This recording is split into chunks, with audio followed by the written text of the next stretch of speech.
Hi folks and welcome to Drinking with Andrew. I hope you're all well. I'm not. I'm dying of Ebola AIDS. But Boris has announced the pubs are closing today. So to stop people from going out, I would have thought I would save the nation by getting drunk on the internet and allowing you all the opportunity to get drunk with me. So I know there's a quiz going on at the minute, but I scheduled this first anyway. Welcome folks. Looks like we've got Jen, we've got Ali, Rebecca, Anna, Mr. Vandal, John, Damien, Dave. Hello, how are we all? Chris has just popped in. Hi, Chris. Oh, we've just had a big jump in numbers. Yes. Then mind the quiz. We've got Taurus cider to drink. Hi, Stu. Don't you worry about me. I've had plenty of paracetamol. I'm fine. Hi, Tommy.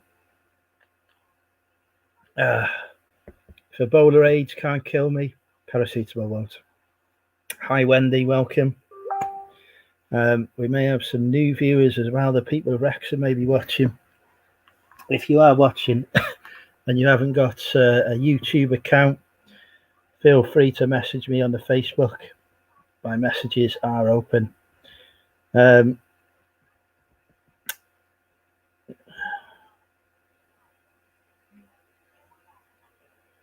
Right. Anyway, we're hoping to have a few guests tonight. The lovely Jen shall be joining us. So I shall pop a link in the chat. Yes, I've got my Wales shirt on. You can see there. So my solidarity for the people of Wales. Hi, Paul Ann, how are you? Just texting Jen.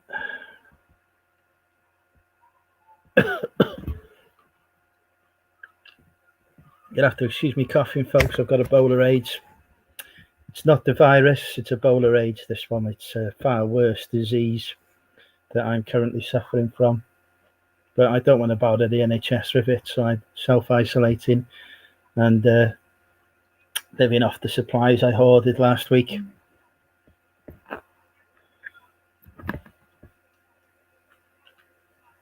Right, how are we? Feel free to detail your apocalypse survival plans now that the apocalypse has truly happened. I always said, I maintained that the apocalypse would not start until Wetherspoons had shut. Well, now Wetherspoons is shut.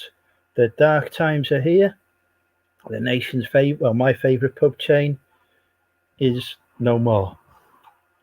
The gym is closed. I can't even continue my dreams of becoming a professional athlete. And they've sent me an email saying, can you still pay us? No, I am not paying. Why would I pay for a service that I can't afford to use during an apocalypse and can't access to use during an apocalypse? No chance. So I shall be contacting them to freeze my membership. Right, speaking of beautiful people. Hello, Jen. How are you? Welcome. Hello.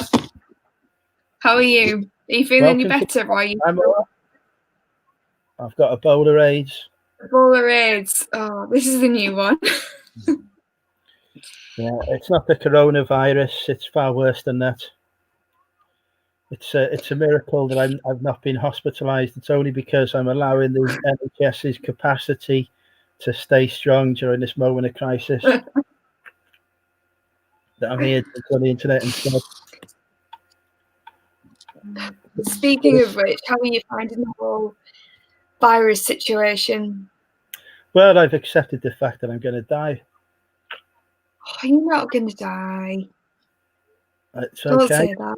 I've been preparing for this for many years. At my funeral, I want like a state funeral with many people crying, many attractive women, and I want like Natalie Portman being flown in for it and all sorts. I mean, I understand there are no flights currently, but I'm sure we can work our way around it.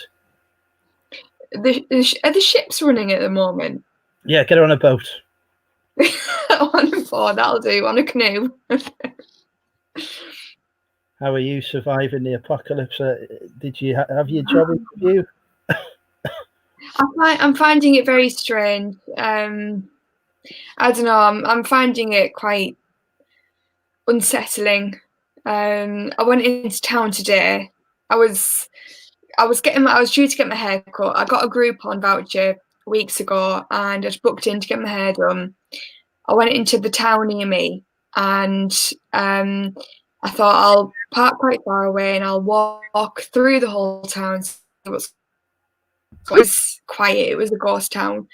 There was no one there, and whoever was there, it was just silent. It was so weird. Anyway, I went to the hairdressers and they said, "Oh, our delivery driver hasn't been with the hair dye, so we can't do your hair." So I was right, okay. So I came back home, but I was quite glad of it because this felt so uneasy being out in the public and around people. I don't know what it is. There's this like sense of just unease. That every single person is a potential killer now. Yeah, and they're looking at you as if you are, and then like, you're looking at them like, "Oh, have you got it?" And I'll tell you what, though, right? If you want to clear the queue in the post office because it's too big, just walk in there coughing hard. Oh, yeah. Well, I actually went to the post office today to post 2 things that I haven't managed to check in at Hubu before they're sold. And there was no one in Smiths where the post office is. There was no one in there. And the guy who was sort of dealing with me had gloves on and he was doing like the self-service checkout thing, but he was stood like 2 meters away from me. And I was thinking, oh God, this is just madness. It's like a film. Yeah, but it's a film we're all living through. There is no film that can, the government is now paying people's wages. I mean, Yeah. I'm used to having my wages paid by the government, but I am now a national hero for my coronavirus response. I'll be on the front line of that as soon as I actually return to work, because I'm off sick at the minute. Yeah. With Ebola AIDS. But, yeah. Georgina's commented saying, "Jen, you still off Instagram?" Yeah, still off Instagram, Georgina. I did start to do a bit of filming today for YouTube. But as I've heard from other people, Instagram and social media is just full of like anxiety-inducing posts about the virus. So I'm hesitant to go back on it yet, even though that wasn't the reason I came off it in the first place. I don't know. How have you found it, Andrew? Is it? I'm just scrolling through Facebook now, and every single post, every single post is about the apocalypse. Yeah. And yet, for some reason, we're having a coronavirus-friendly event this weekend. So I can only assume that it's friendly in terms of the fact that it's going to spread the virus further. I certainly won't be going to it. 627 people have died in Italy in the last 24 hours. It's ridiculous. Wow. So, yeah. That's crazy. Fortunately, though, people, rest assured, I have fought off the worst of my Ebola AIDS coronavirus that I'm suffering from at the moment. I've recovered enough to drink some high-quality tourist cider. What drink have you got there, Jen? Have you got your wine ready? I've got wine, although this is the last bit of the bottle because I've nearly drank a full bottle in about half an hour. It's the first time I've had alcohol this week and it's just gone down far too easily. I have that problem too. Ian's popped in, gorgeous Georgina's here, Adore and Cure, welcome all. Ashley's popped in, hi Ashley, welcome. Don't forget folks, the super chat button is enabled if you want to donate to the Money Mental Coronavirus Fund. I thought it was Ebola AIDS, Andrew. It's whatever disease I've decided at this particular moment in time. Whichever it is at the moment. I went to the supermarket on, what day was it? Monday? Must have been Monday. To stock up on cider for the apocalypse. The alcohol shelves were empty. But there was nothing. Fortunately, my contacts in Sainsbury's were able to find 2 crates of cider for me. But yeah, there was nothing. I've got 2 crates of Jumbo Cloudy Apple. We've had this alcohol tax introduced in Wales at the start of March, so the prices of alcohol have gone mad. And yet, now there's no pubs. There's going to be a shortage of alcohol across the country next. People won't fight over bog roll anymore. They'll be fighting over the last bottle of martini. I know. Paul went out and got alcohol supplies earlier on, and that was before it was announced that the pubs were going to shut. So from now on, I think it's going to be potluck whoever manages to get any alcohol from the shops.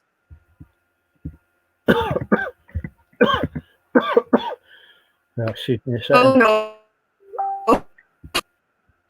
The bowler age is kicked in again. Oh, hang on. Oh, There we go.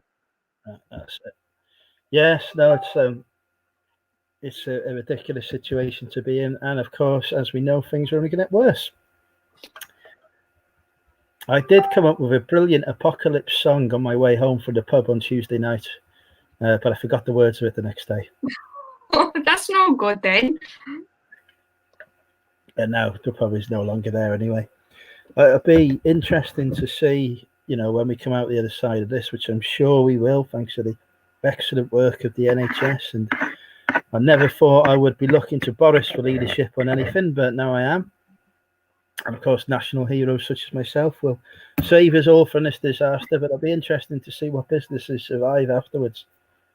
Honestly, I think that's like the tip of the iceberg, because at first it was the virus, but then now it's the economy and it's the economic effects this is going to have on businesses, large, small, self-employed people.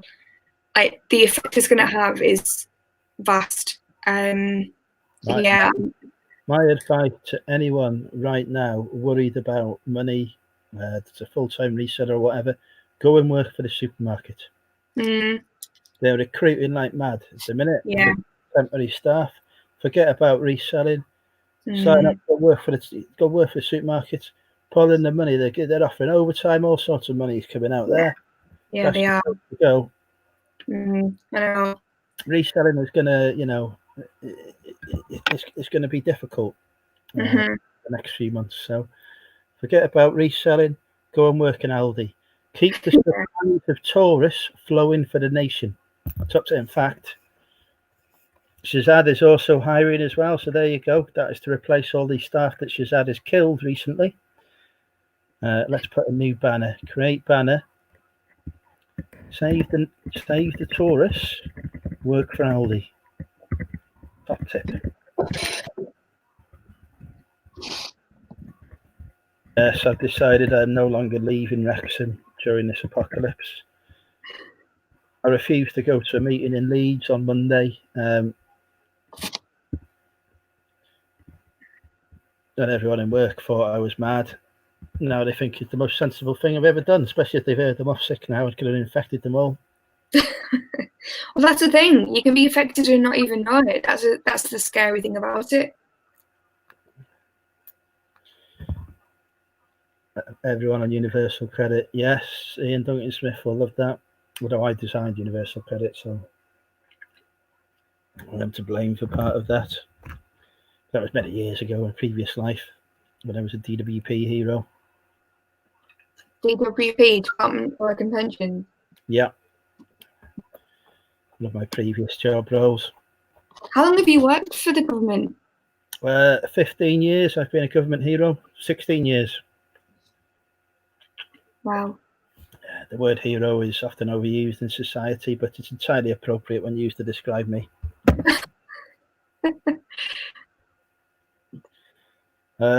Right.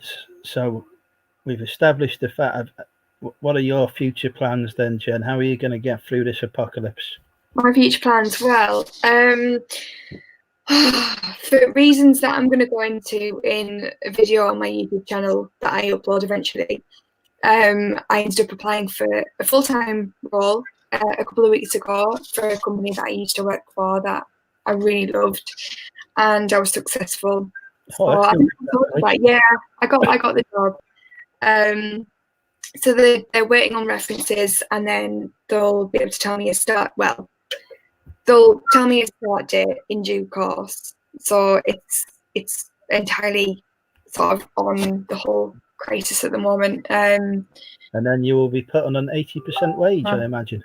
I don't know, because it's phone based, telephone based. It's basically customer service advisor for a housing association. So it's sort of diagnosing and referring repairs for tenants. It's what I used to do a few years ago. And it could be done at home because it's just sort of contacting external contractors and things like that. Yeah. But yeah, I'm not sure how it's gonna turn out. But that is sort of in the pipeline. That's been, agreed, accepted, and whatever. It's just surviving on eBay and what I can sell on eBay.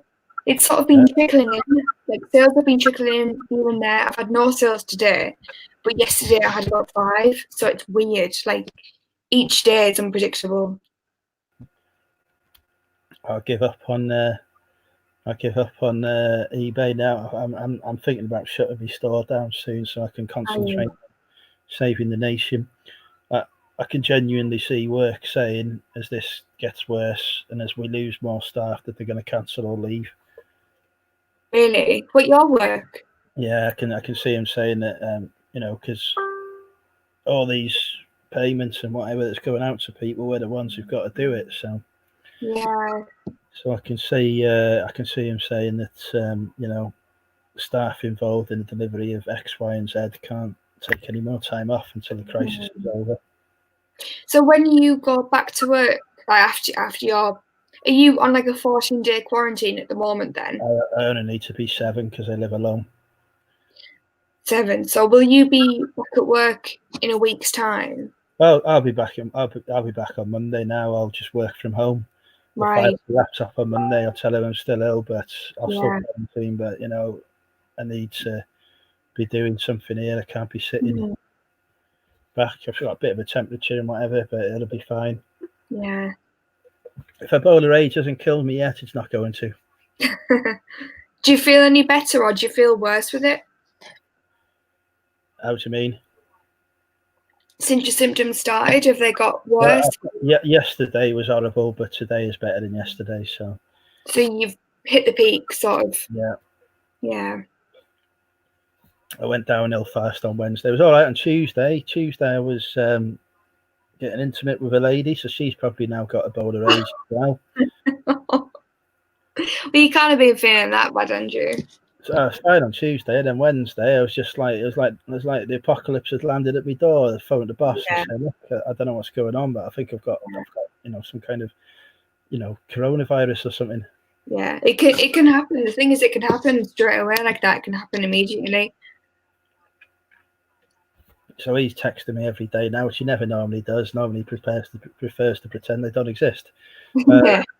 Just to make sure I'm still alive and that I've not died. It's like, no, I'm still going. Yeah. It feels weird. It feels like a bit of a nightmare. Like every morning I wake up and I think, oh God, it's real. It wasn't a dream. Yeah, well, no longer am I waking up in the morning thinking about ladies I'm obsessed with. I'm now waking up in the morning checking BBC News to see what the hell's going on in my time. It must be, a major thing. It's taking your mind off the ladies and you. I'm thinking, I'm not going to be dating for a few months now, am I? Until they've developed a cure or whatever. So. I was thinking about that earlier. I was thinking, God, like the people that are dating and like on Tinder and stuff, you wouldn't be able to, would you? No. Yeah. So there's no. As you know, I've cancelled the meetups. I've cancelled any sort of. I know. No social contact. On the was it meant to be the 18th of April? It was, yeah. Yeah. We should have some sort of like virtual meetup or something, or like a virtual party. I've heard that there's this thing called Zoom that you can get like 100 people on. 100? Yes, up to 100 people. So maybe we could do that. I'll have to have a look into it. But how would that work though? Because there'd be people like talking over each other all the time. Exactly. It'd be brilliant carnage. I love it. I'll just shout the loudest. Saying hi back from burnout. What's this? I am bloody dreaming of Boris. I was dreaming about Boris last night.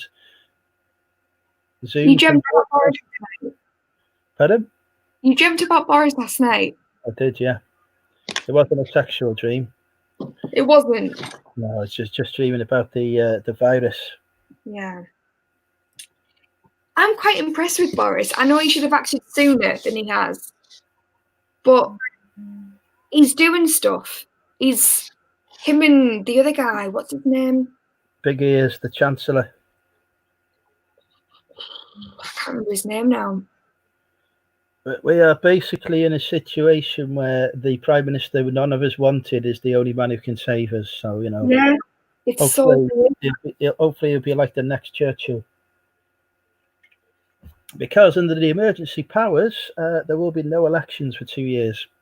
So we cannot get rid of this government. There is no mechanism. Democracy ends when that act passes on Monday in this nation, which I don't think people have really realised. I've not seen anything. The people I've gone through 329 pages in that, so I went through that last night just to amuse myself. No elections. Yeah. Which means that you've got your government now is what you'll have for the entire period that act lasts for, which is proposed to be 2 years. So they've eliminated the opposition. It just all feels very odd, very strange. I think everyone feels the same. It also means that Corbyn will have to remain as Labour leader for the duration of the crisis as well, because they can't have an election for a new Labour leader. Yeah. So, but people have not, well, whether they have picked up on it or not, but it's not been reported in the media that the democracy, folks, will end on Monday in this nation. It hasn't really occurred to me. I think them sorts of things just aren't really in people's minds at the moment, are they? It's more like the immediate changes in. Getting toilet roll. Speaking of which, I think Have you got enough toilet roll, Andrew? Well, right here we have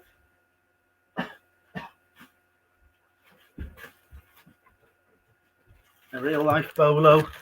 Wow. There we go, folks. 9 rolls of this toilet paper that Aldi do. Aldi quilted 4-ply toilet paper. I am going to be living like a king while everyone else is wrapping around the newspaper. People are going to be knocking at your house soon, wanting a piece of that. Oh, maybe I will toilet paper. Toilet roll. I also have another 4 rolls of Spa luxury toilet paper as well. We have about 15 rolls left, and then after that, I don't know where we'll go for the rolls. We haven't looked for them. I don't go through a roll very often, to be honest. So, you know, I'm probably expecting the apocalypse will be over by the time I need more toilet paper. Well, if you get the actual coronavirus, apparently one of the symptoms is diarrhea, so you might go through it quicker than you want.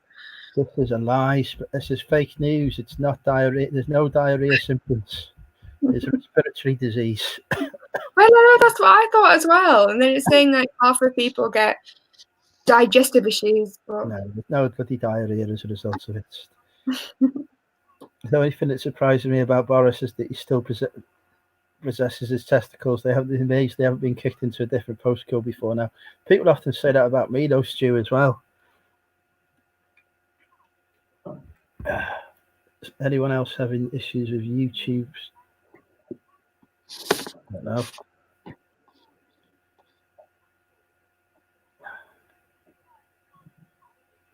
Right. Derek's there. Hi, Derek. You watch all the women from flooding to you now. You're toilet paper rich, exactly. I'll even give out me address. Contact me on the Facebook if you want some toilet paper, ladies. We know the price now. It's a barter copy. Cash is of no interest to me. It carries the virus.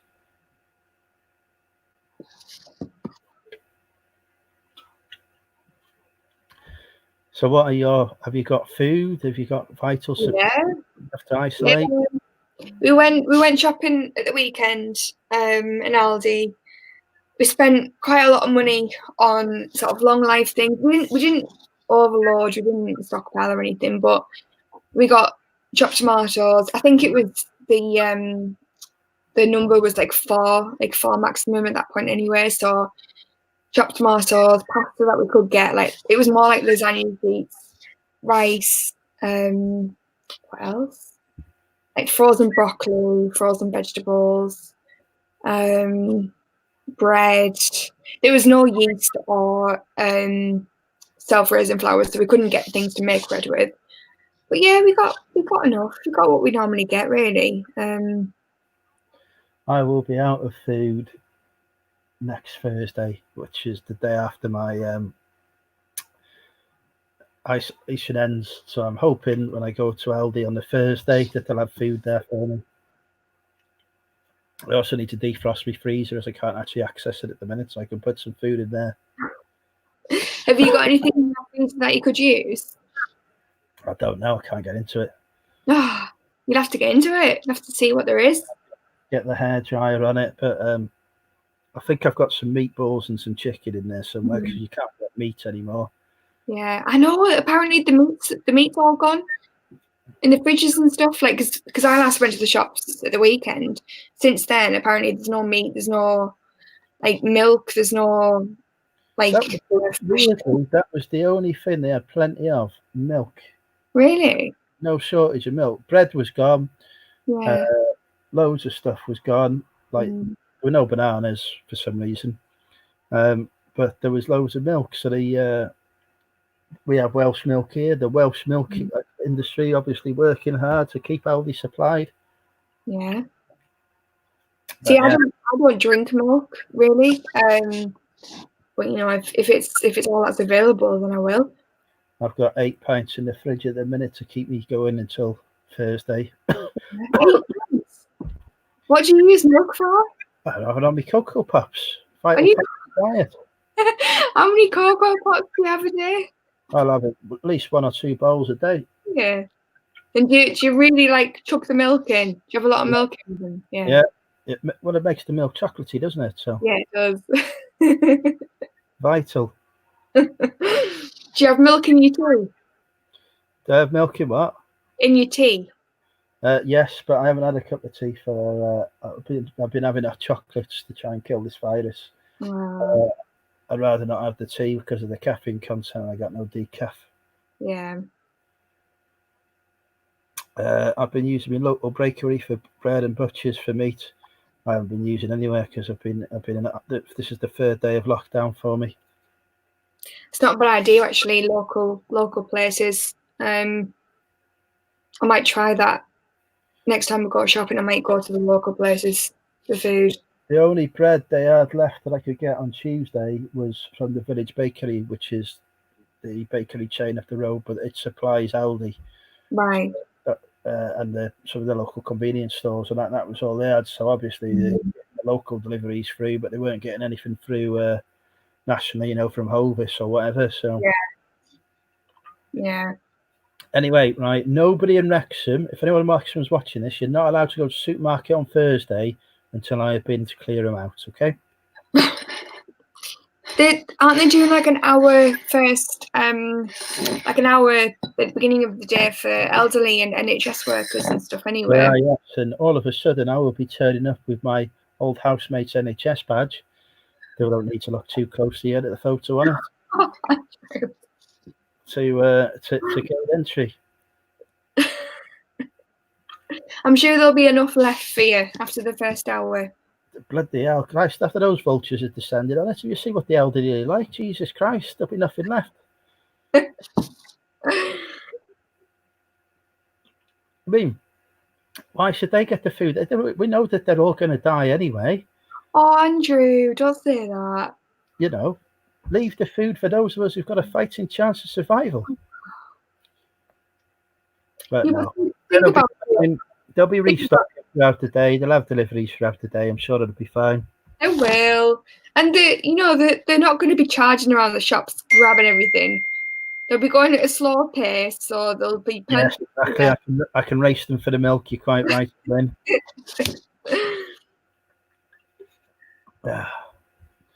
But tough times. It is. It's weird. It's a very strange time.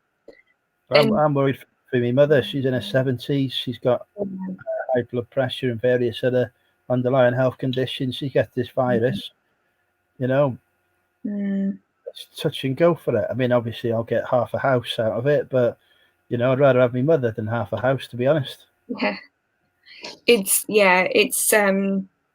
my parents are mid-50s and they're together. My dad's got an allotment, so he's got lots of veg. He's sort of nurturing the veg at the moment to make sure that's all right and stuff. But I know they're all right.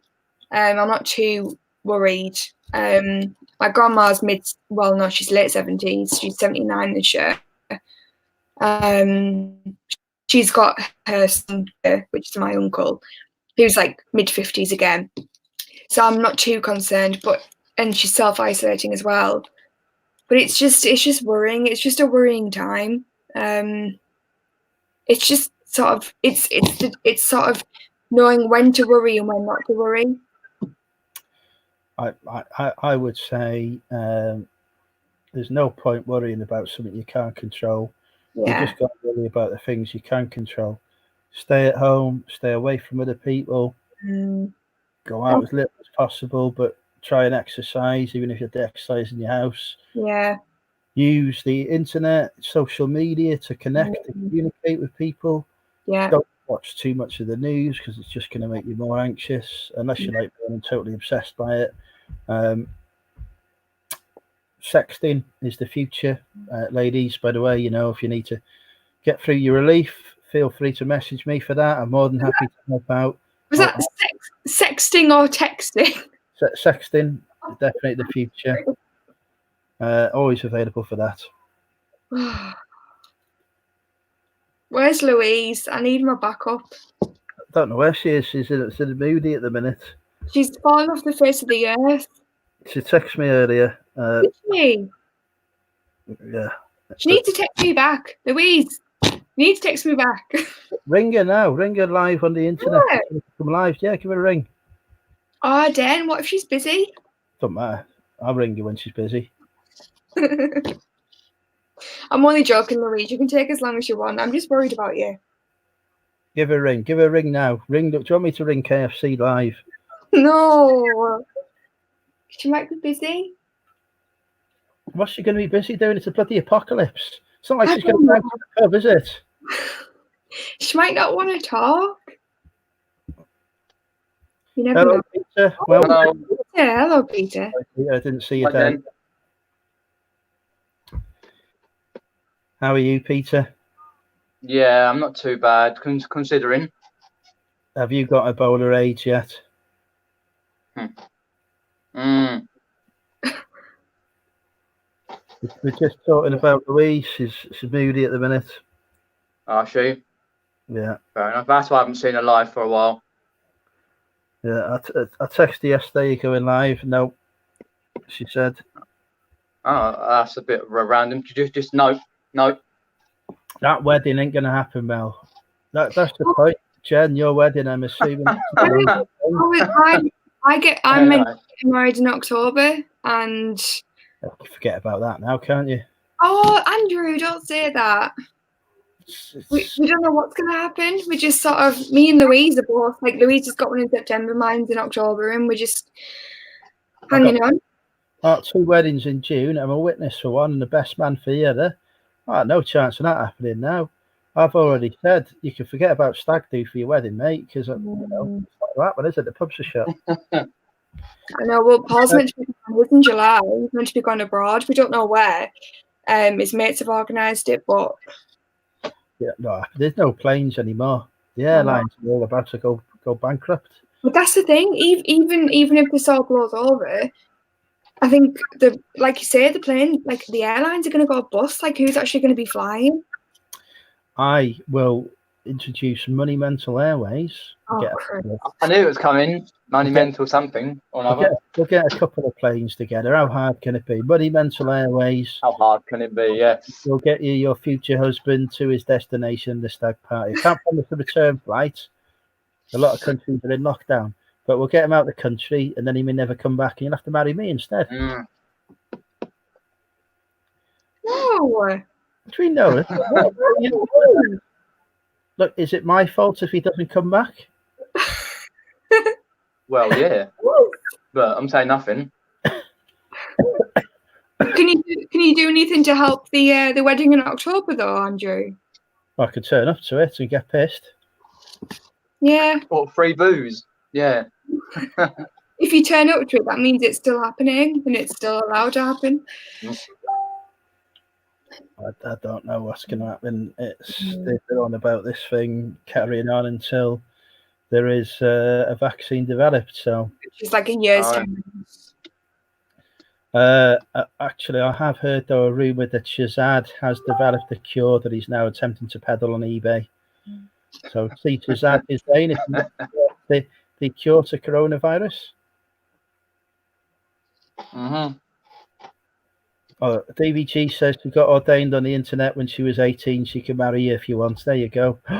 That's it. That's a fantastic opportunity. Right. How hard is it for me to get ordained? I could perform ceremonies over YouTube for a 500. What does ordained mean? Does that mean that you can marry people? Yes, I could become monumental weddings. Yeah, there we go. What a fantastic business opportunity there. I could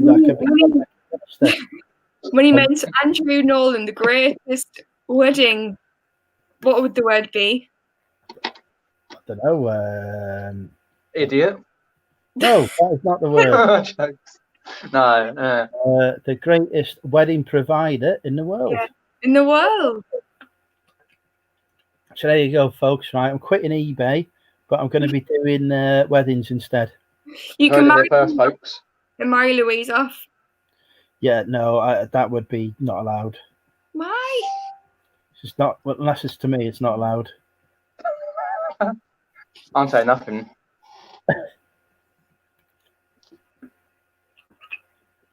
How are you, Peter, then? You've survived the apocalypse so far. You're still alive? Oh, I survived it so far, yeah. Even been out sourcing. Well, not sourcing yesterday. Do you not clothes and more clothes. Because I thought I'd better get in quick, because some of my charity shops today are closed down. Yeah. Like British Heart Foundation and Cancer Research. So I thought I'd better get in quick. Mm-hmm. Yeah, a few of them have closed around me as well. But then there was a few today that I went in and I walked in, but I didn't dare touch anything. I know what you mean. I'm paranoid about everything. Don't go out. Listen to the advice that Andrew gives. Don't go out. Andrew gives. Only go out for exercise and to procure essential supplies. Other than that, do not go out. If you need to get income, go and work for the supermarkets to keep the nation's tourist supply flowing. Yeah, but then if you go... Oh, I just realised that's what that thing's all about. The Save the Tourists is your alcohol. I was wondering what that meant. Vital supplies. Makes sense now. Shazad says he's got a mass supply of hydroxychloroquine just in case. Oh, okay. So we'll be well prepared for a malaria epidemic. Indeed, yep. That's the other thing that'll happen. Once one disease has decimated the population, another one will come along. Oh, don't say that, Andrew. What's going to happen, isn't it? We'll get malaria. Because we're not out there to, defeat our natural disease predators and build immunity to them because we've minimized social contact. We'll get cholera or dysentery or something will come back, or smallpox. The Black Death, the plague. There'll be something else that'll be coming along with all bloody killing people then. So yeah, there you go. Come to Money Mental UK for sensible, real advice. You've not met Paul, have you? Should I get him on the video? Yes, bring him in. The man who stole my gen. Paul, you want to come say hi?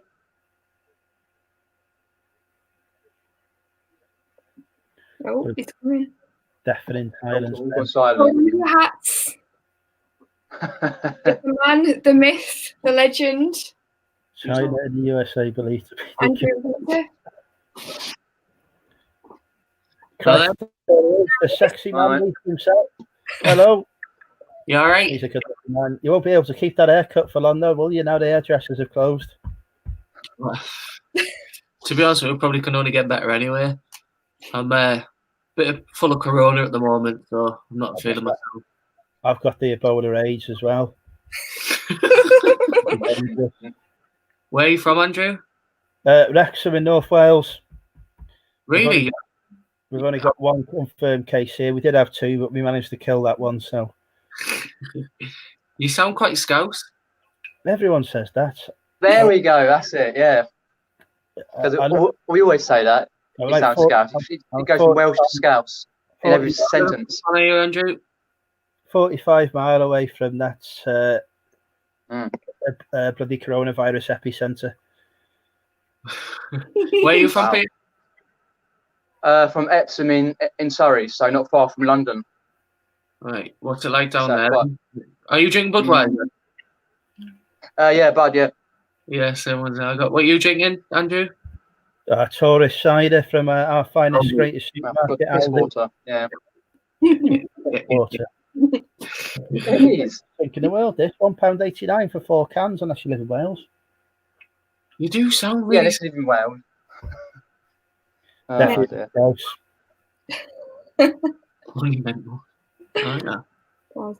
Have you given Paul the good news about me coming to the wedding? Oh yeah, apparently Andrew's coming to the wedding and getting pissed. So although our wedding's probably going to be cancelled. What wedding? Our wedding. Will we get married? Yes. Well, I'll tell you what.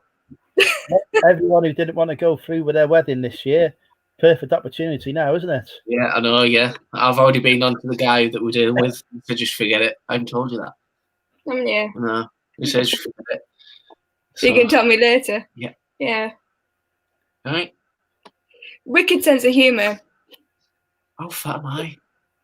It's ridiculous though, isn't it? I can't even go to Wetherspoons anymore. I can't go to Wetherspoons. I can't go to the gym. The two cornerstones of my daily existence are now gone. Well, didn't you say something about Wetherspoons? Wetherspoons apparently have just sort of completely denied it and have said, "Oh, no one's infected with coronavirus now. Pubs, so we're going to stay open." Fucking knobheads. How can you prove where somebody got infected anyway? Nobody got infected here, it's fine. Yeah, my ass. I know. Tell us something embarrassing about Jen. Plus, have you seen half of those bloody customers? Tell us something. Well, there's got to be some embarrassing stories, yeah. She snorts when she laughs. Yeah, I do snort when I laugh. She likes to leave glasses around the whole house just so you can go and find them. I like to keep hydrated. What can I say? Every single room. And then there's a bottle of water here as well. Embarrassing. What else is embarrassing? There's loads of stuff, but I can't think of it. No idea. He snores. After a drink. After a drink. Which is every night. Well, to be fair, I think alcohol supplies are now going to be running out, aren't they? Well, you said the shelves were empty earlier, and Andrew said they were as well.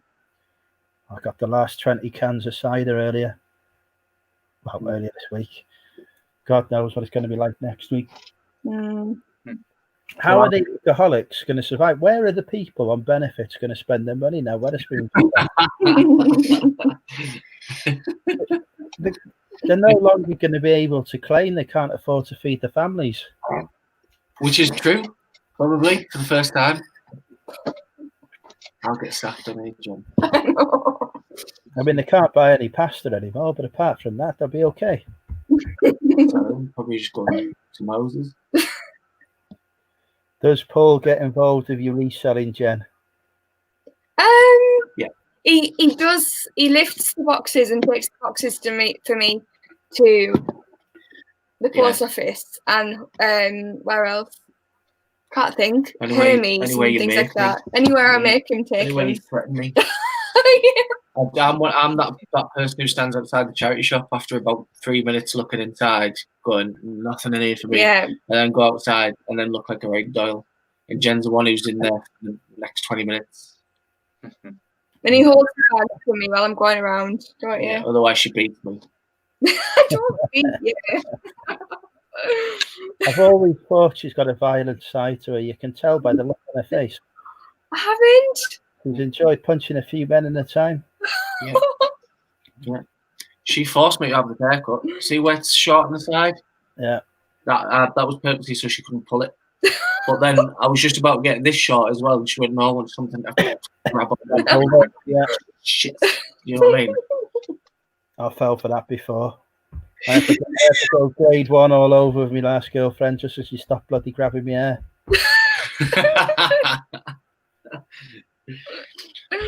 I want into it. I don't really like, getting intimate with somebody and then crying halfway through. It's not my style. But that was the physical pain she was inflicting. I could tell, Peter, you've never had a violently abusive girlfriend.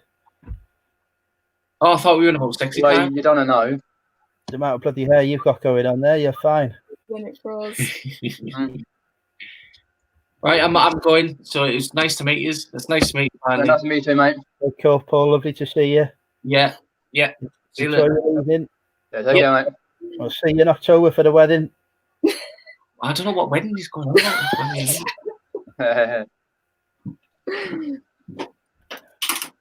Oh, dear. So I'm going to get ordained and I'm going to perform your wedding for you. Over the internet. Dearly beloved. We won't allow any objections unless they're mine. Oh, everyone's saying such nice things about him. Thank you, everyone. I was ignoring those. I assume BBG, when she says what a nice lad, is talking about me. We all know Death by Glamour fancies me. Hi, Joe. Welcome. Do you think the government will cut the price of alcohol in Wales and Scotland? Not a chance. It's the only way they're going to make any money this year. They've effectively scrapped tax. Hi, David. I mean, do you think that they're going to be paying people's wages up to 80% and then charging tax on it? Can't see it happening. Mm-hmm. Well, who knows what's going to happen? But yeah, we don't will happen. They'll get rid of me gold-plated pension next because of all this bloody. Because people wouldn't. Well, yeah, they can't afford to pay you. They'll be like, "Oh, sod that. You don't need that." Yeah. They'll be cutting my benefits to support the nation. It's not allowed. True, it isn't. I've decided I'm no longer going to become a full-time reseller. Yeah, I can understand that. It sort of shows you, doesn't it, with this, what's happening in the world at the moment. It puts you on perspective about full-time reselling. But, well, it appears that Aldi is the place to, as I've always maintained, the world's greatest supermarket is now literally saving the world. Without Aldi, this country would not be fed. 240. With Aldi, it's still not bloody fed, but we'll ignore that minor detail.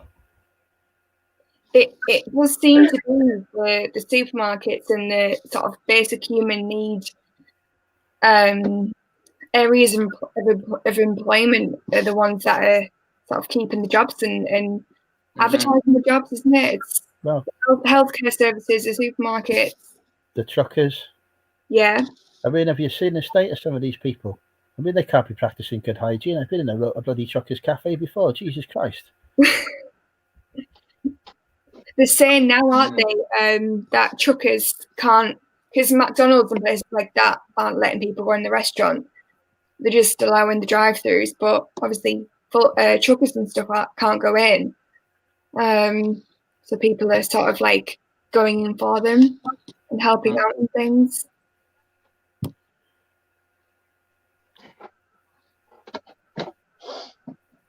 Yeah, it's no longer the, it's not the bankers that are going to save us. It's not the hedge fund managers.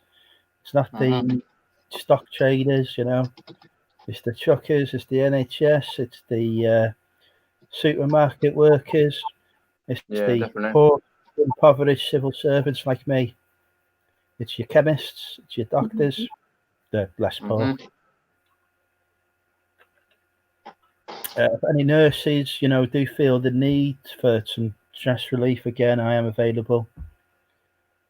Jen's got my number, she'll give it to you. Dear. But maybe I can supply the women on the top end of the country. Louise can supply the women on the middle of the country. So you need someone on the south of the country. Well, Peter's in the south, isn't he? Peter can be the guy. Yeah, I'm in South. Yeah, just send a few up. I've got two spare. Well, I've got one spare bedroom and a garage here, folks. I've got two spare bedrooms. One hasn't got a bed in, but there's a bed in a garage. So we're only a few hundred meters from the hospital. So if any nurses need to stay for free in return for favours, more than welcome. Dear.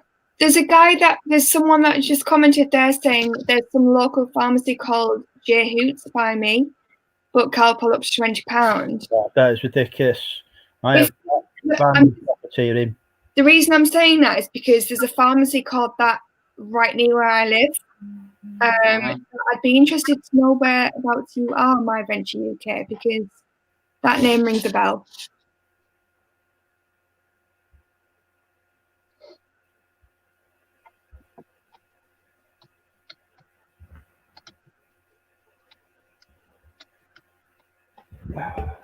How many? Oh, who's that? Birmingham. Birmingham. So there must be like a chain of them. It wasn't called Abbey House before it was called J Hoots, was it? Because ours has just changed business plans. So it could be a national thing. Oh, Anna's got to go. Take care, Anna. Mr. Diggs has popped in. Hello, Mr. Diggs. Shazad says they're a check. Well, 20 quid. Right, Shazad, if you're charging 20 quid for Sir Calpol, you can leave now. I'm bloody having this bloody profiteering going. I have banned profiteering from the Monumental Reselling Group on Facebook. I have now banned the sharing of mass public events as well. Correct. And I will ban anything that encourages people to violate the government advice that is being given out. Because you are literally killing people. Apparently it's a chain. Yeah, that makes sense. I didn't think it would be, because, I don't know, it just seemed like a local company. But I can assure you that in our local pharmacy, that it's the same overpriced price it's always been. They haven't upped the price, they just charge the usual rip-off amount they charge. Always a rip-off in pharmacies. There you go. Shazad has been charging $3.99. That's the kind of hero we need. Let's say thank you to Shazad for that. Peter's got his long life milk there. Hi Rob, welcome. So yeah, no, I'm not in favour of profiteering from this whole crisis. I mean, I don't mind whacking up the prices of the board games and the computer games.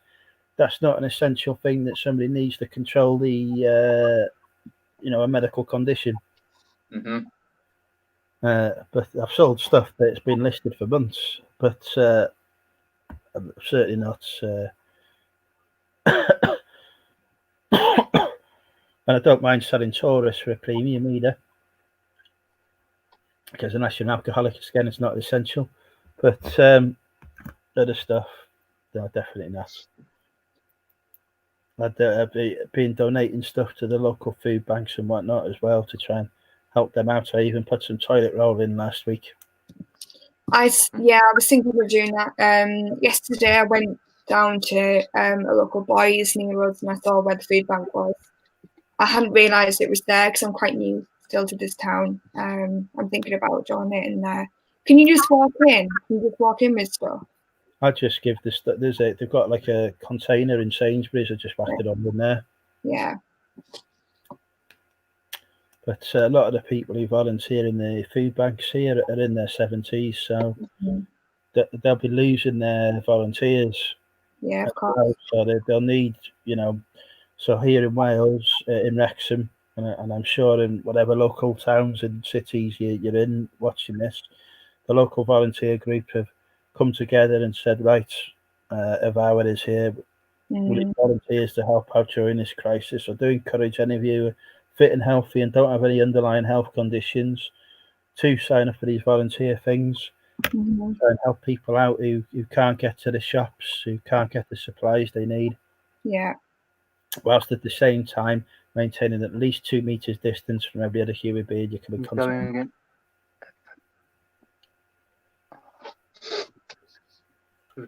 Well, fuck me, that was far too sensible for drinking with Andrew. That It was indeed, but it was good though. Good advice. we can't be having that for too long. Right, we have a little game we play on this channel. If I can find it. It's called Indeed we Never do. Have I Ever. Oh, Christ. The rules of Yeah. this: if you have done something on the card, you take a drink. If Georgina bought this for me, if you haven't done something on it, you obviously don't take a drink. This nearly killed me last time because I'd done pretty much everything. Mm-hmm. I look how this is going to be recorded for the internet to see for everyone as well. So, those are play cards. Those are rule cards. So, we'll start off at the beginning. In fact, I've done those ones. We'll start at the end.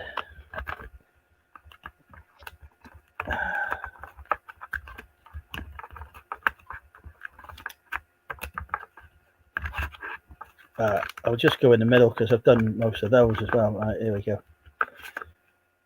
Never have I ever uninvited someone to a party. I've done that. Yeah, I've done that plenty of times. But there we go. That was fairly tame. Right. Never have I ever been the centre of a bad rumour. Right, yes. I've avoided that one so far. The bloody ones going around on Instagram about me, like, for Christ's sake. Was it? There was all something going round about you, Andrew. I wouldn't be surprised. Never have I ever gone through my partner's Facebook messages. I don't think I've done this. No, I haven't either.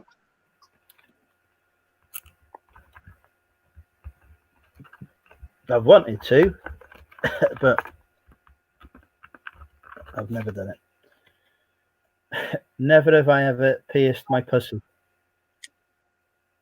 There's only one of us who's got one, so. Oh.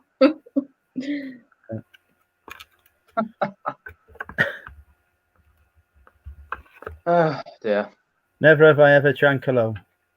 Drank alone? I've done that plenty. Mm-hmm.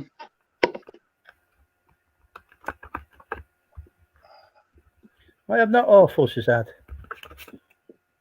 Never have I ever. After 8 pints, anything happens.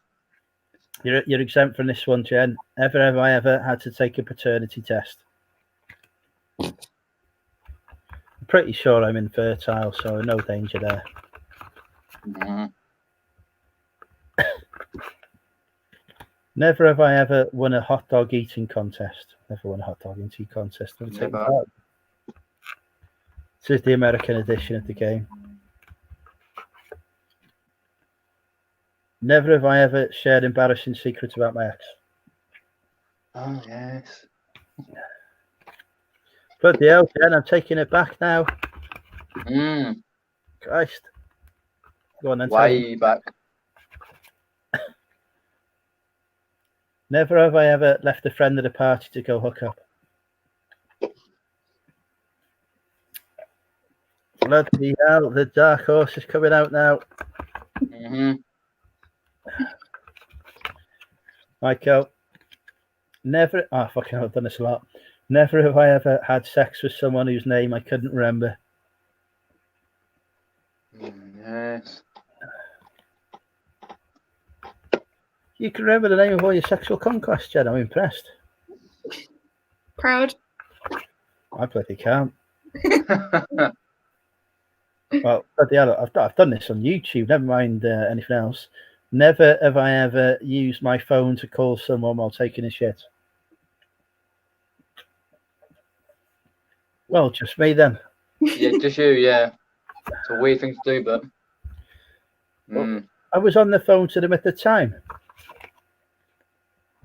Never have I have gambled my rent money. Never have I ever gambled my rent money. I've gambled everything. Not a gambling woman. I'm a great person to matter with ladies. Mm-hmm. Never have I ever lied about the occupation. I told people in the hot tub in the village hotel that I was a Concorde pilot. Plenty of times. White lie never hurts anyone.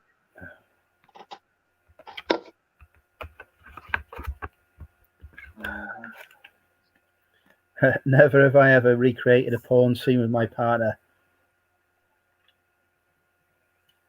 Really, Jen? Come on. Like, you mean like as like scene by scene? Well, a particular scene, that you've seen in a porn movie, you thought, oh, I'll try that out. I don't really. Fucking hell. Don't believe that for a second.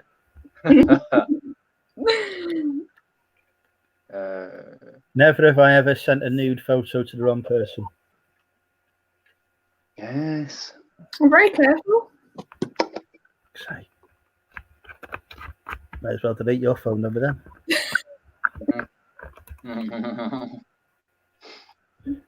Never have I ever woken up with puke on my face. Yes, there we go. That's plenty of times. Never have I Unfortunately, ever bought the morning after pill. no.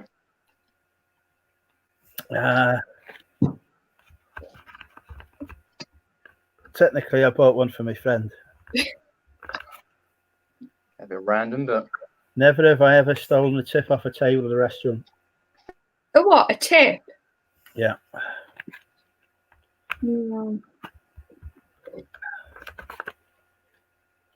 Never have I ever been speed dating. no needed to. You better bloody match with me if we went speed dating, Jen, I tell you. Never once had a match with speed I did dating.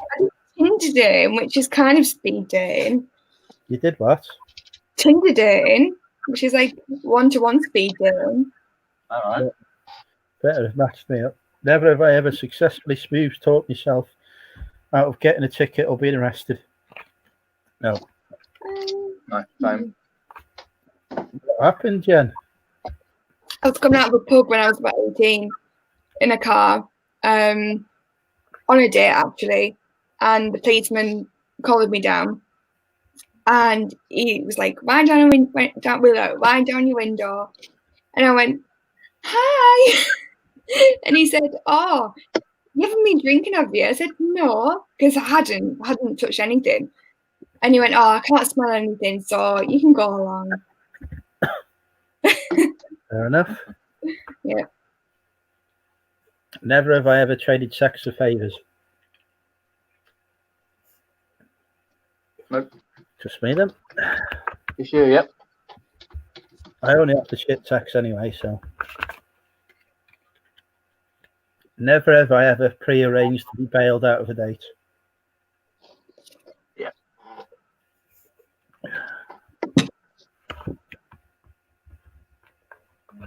I need to get more drink. Bear with me. Go for it. I'll just a minute. Finishing off. We will wait for Jen to return. Yeah, I'm just finishing off some drafts. Okay, folks. I've had a sale on eBay. It's time to play. Wow, the time has come. People in the chat, guess what price I've just received from the lovely Fiona for an item I've just sold? $10.99. So Peter's gone Yeah. $10.99. That's what his chat's saying. You get drinking, man. Oh, they're going a bit low now. $1.99. Yeah. I can see a pattern developing right here with a low balls, like the prices. Got $4.95.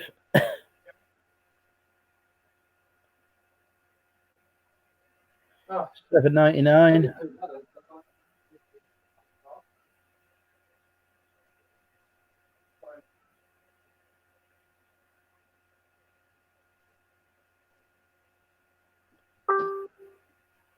$22.99. That's overly optimistic. This day, bloody virus apocalypse. $22.99. Oh, haggis lover. $22.99. The correct answer Haggis. with Peter Ray was the closest. The correct answer is $9.99. Yay! For a game I've had listed for 6 months for $9.99. Yeah, my gaming knowledge is very good. It was Bratz the movie on PS2. Oh, God. No offense, can't get any worse. Cost me £1. It's now sold for $9.99. A worthwhile investment there, folks. Yeah, definitely to take that. In the current climate, just get it gone.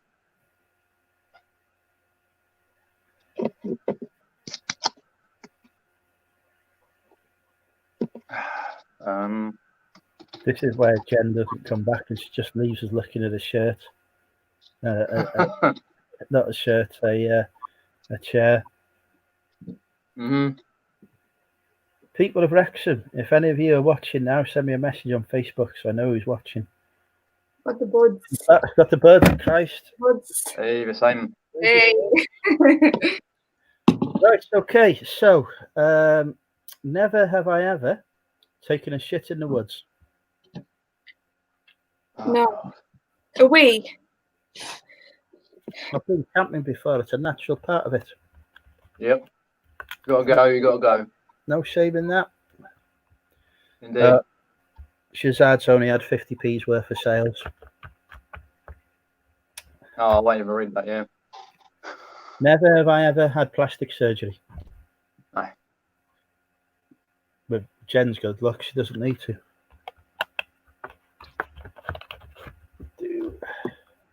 DPG's popping off. Never have I ever peed in public and been charged with public urination. No, luckily I haven't. I've been charged for it. Yeah, I've never been charged. No, same. Never have I ever fallen off a boat. Oh yeah, plenty of times.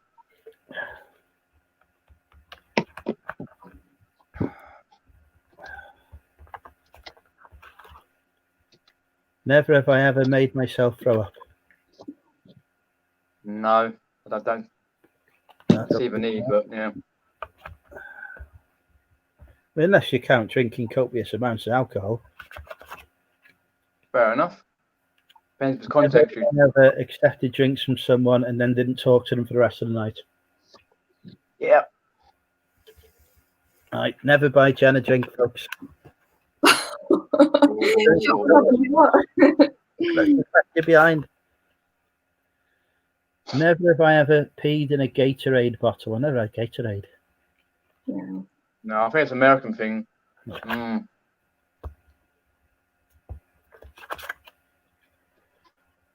Never have I ever called all my previous partners to tell them I have an STD. No. Sort of mental. Never. You ever had an STD? Never. I've never had an STD either, to be fair. Oh, okay. Never have I ever made someone else sniff my finger after putting it somewhere bad. Oh, never. Never. No. Never, mate. You've never put your finger in an intimate area and then made someone else smell it? No. No. Fucking lying bastards.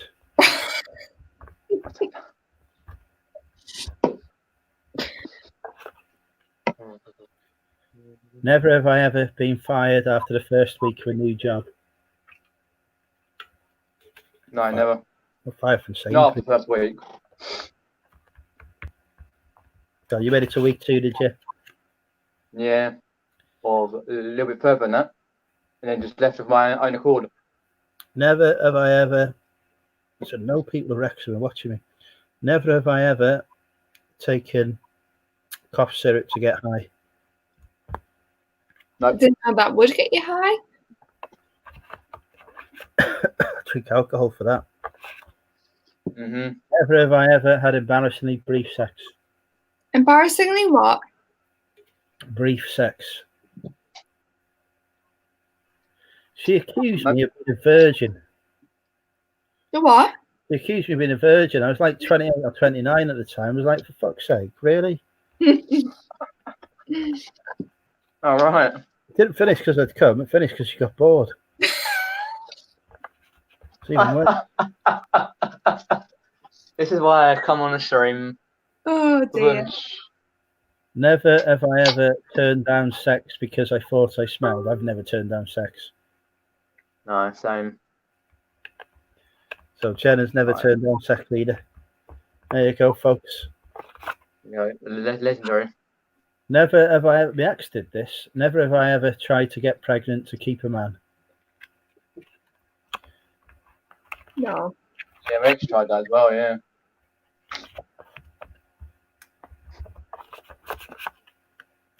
Never have I ever rocked mutton chops. That's a sort of style for the men, isn't it? Of the like the beard and what. Bloody hell, Peter. Yeah, years and years ago, yeah, I used to have big mutton chops.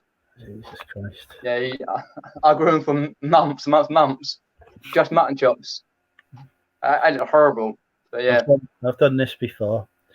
You're not supposed to drink when there's no bloody card. Sorry. Never have I ever agreed to a new sex position and hurt myself in the process. Oh God. Yes, I've done that. I've injured myself many times during sex. Yeah, see, Jen's done it. Yeah, because you put it out too quick. You've got to tell us what sex position it was, though. That's the rules. Oh God. It's not. Never have I ever watched porn on a work computer. No, I don't know on school's I don't know on the school's computer. We hacked into their school systems. I've done it. They put a password on, and we found the password, and we just basically put it on the big screen. But not work. No. I remember in year 11, my lad mates watching Two Girls One Cup on their Samsung D900s in music class. Yeah. Safe to say, it scarred me for life. That was legendary when I was at school. That and Animal Farm, but not the George Orwell version. Yeah. Never have I ever hooked up with a politician. The politician? Yeah. No. All the ones I've spent time with are male, I think. Never have I ever peed in a pool or a hot tub. Yes. Bloody hell, Jen. Sorry. How old were you when this happened? I'm not saying.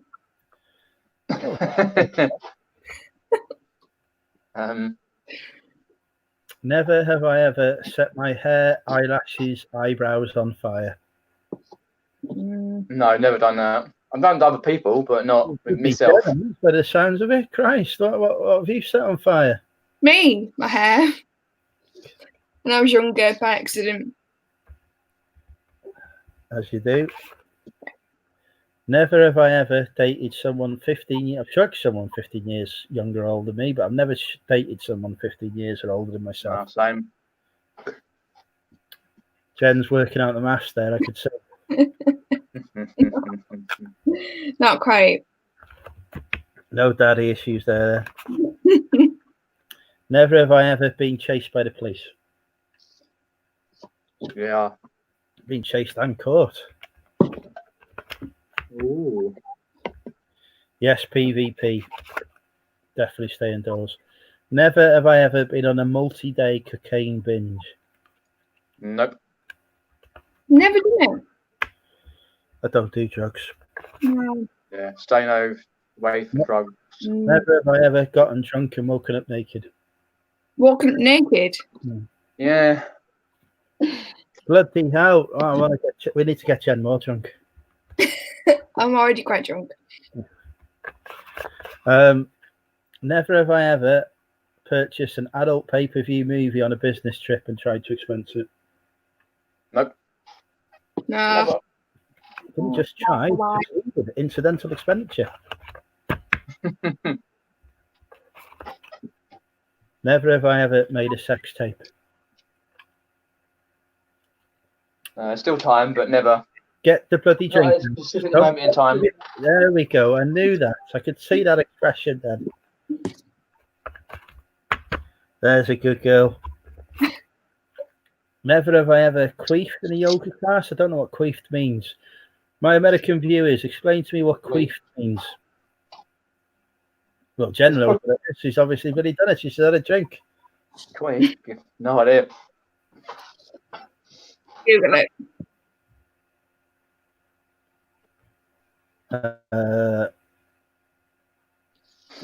I'm looking now. Queefed. I've got queefed meaning in Malayan. Really? Oh, lady vaginal farts. Right, I get you. Yeah, that's what Lobster says. Yeah, pretty much, apart from the front. Yeah, pretty much. Never have I ever called someone the wrong name during sex. Called the what? Called someone the wrong name during sex. Yeah. I used to call everyone Karen, which was the name of the lady I was completely obsessed with. Didn't do me very well. All right. Never have I ever been in a fist fight with my roommate. Probably have. Nah, never.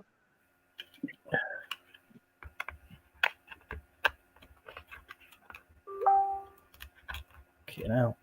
Oh, by the way, ladies who are watching now, I have formed on the Facebook Messenger a Future Wives Facebook club on Facebook Messenger. So if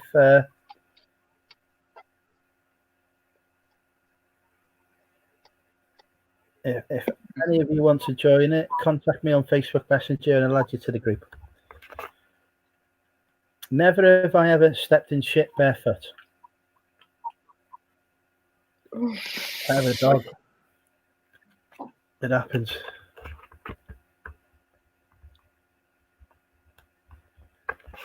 Says, you've not lived. Never have I ever smoked my roommate's weed without asking. Never done it. I've never done drugs. I might, if this apocalypse continues, start doing drugs. Apparently, the drug market is going up and up and up. So. Well, isn't it? Because that's the thing right now. This social isolation is happening. Mm-hmm. Do you trust your drug dealer to give you your supplies? True. That's the thing.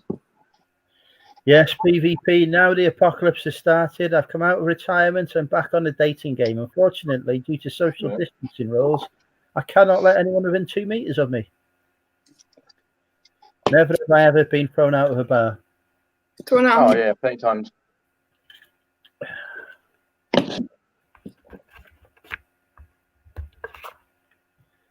Never have I ever been to a church and a bar on the same day. We live in the UK. Christ's sake, it was a Christians. Yeah, done it quite a few times. You've never been to a church and then to a bar? Never been to a church. Well, right. Not really, Wow. no. On like exhibitions and stuff, but never like intentionally. Right, I'm pretty sure we'll all have done this. Never have I ever not wiped because there was no toilet paper. Yeah. Yeah.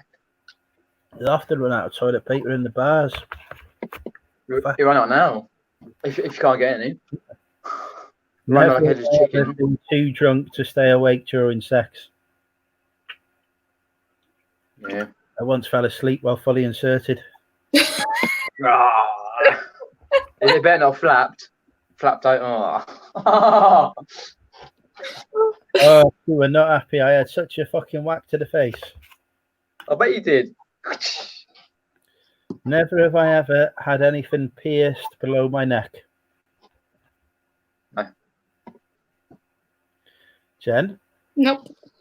Okay.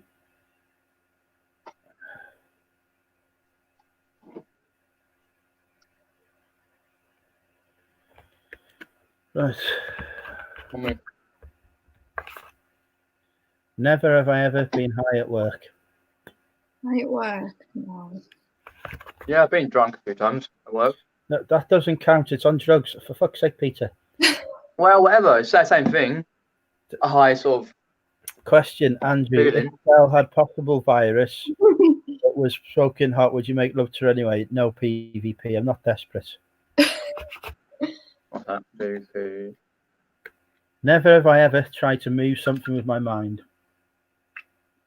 I do that frequently. Doesn't work. But, you've got to give it a try. You've got to try it, haven't you? Just in case. Mm-hmm. Never have I ever won enough from gambling to pay for my trip and then spent it all at a strip club. Nope. No. Never have I ever been to a strip club. Yes, been to plenty. Tell the truth. I haven't. Fucking hell, I thought I made up a card then and it didn't work. Yeah, there's a strip club in my local town. Been to plenty of times. My cousin Nick's popped in. Hi, Nick. Who won the quiz? Hello, then? Nick. Let's get quizzical. Uh-oh. Who's behind Let's Get Quizzical? That's Nick. Nick Hills. Nick and Andrea, is it? Hi, Nick. Yeah, he's just trying to quiz. Awesome.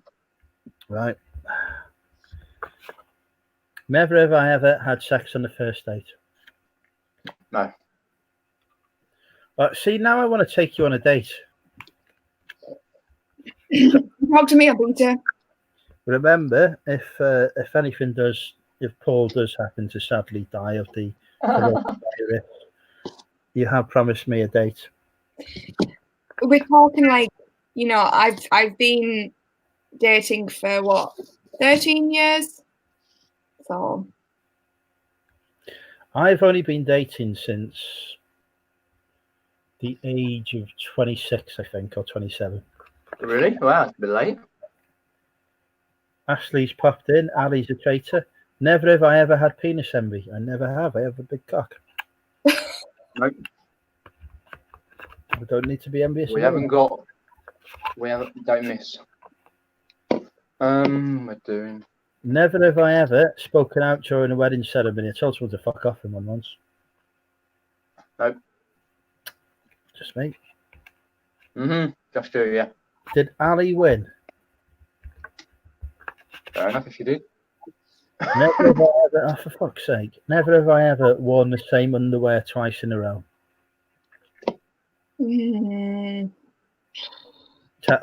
Walk of shame counts. Maybe when I was younger. Walk of shame. Like a camping trip. Counts.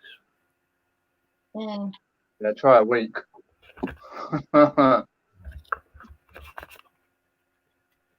Never have I ever chased after the person who mugged me. I bloody have.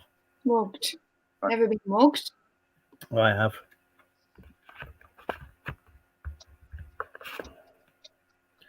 Never have I ever been hammered with I've been hammered with my dad. Never have I ever been hammered with my mother or father. I've been absolutely hammered with my dad before. I've thrown up all over his house. I've walked in hammered after a night out. Trying not to act hammered. Never have I ever played with someone else's sex toy. Whoa. Nah. If you're using it on them, then you're playing with someone else's sex toy, aren't you? Playing with fire, boy. I wasn't using it on myself, I was using it on them. But it still counts, I believe. Yeah, I kind of gathered. Never have I ever used a company credit card for reasons other than work. I cannot answer that question. No, your life wouldn't be worth living. Never have I ever hired a personal trainer because they were hot. I'm a very shallow man, as we know. Correct. I make no bones about it. Never have I ever been on a first name basis with a delivery person. With who? With a delivery person. I mean, I know my Hermes courier by first name. A delivery person? Yeah. No. Yeah, no, never.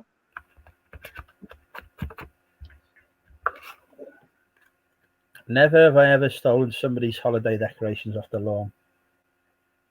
Jesus, getting to know Andrew. My mum was very happy to get some new Christmas decorations.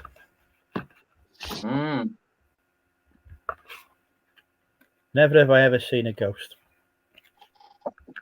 No, never seen one, but heard things, but never seen any. Even things.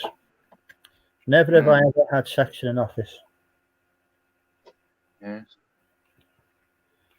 Well, finally, found something sexual Jen hasn't done. We will add to that, don't worry. Never have I ever had a sexual dream involving someone here. Fuck. Someone here. Yeah. So basically, Peter's dreamt about me and I dreamt about Jen. Oh dear. Oh, Yeah, it's fuck. more like a nightmare, but Never have Battery. I ever passed out with my head in the toilet. yeah, actually, yeah. Yeah.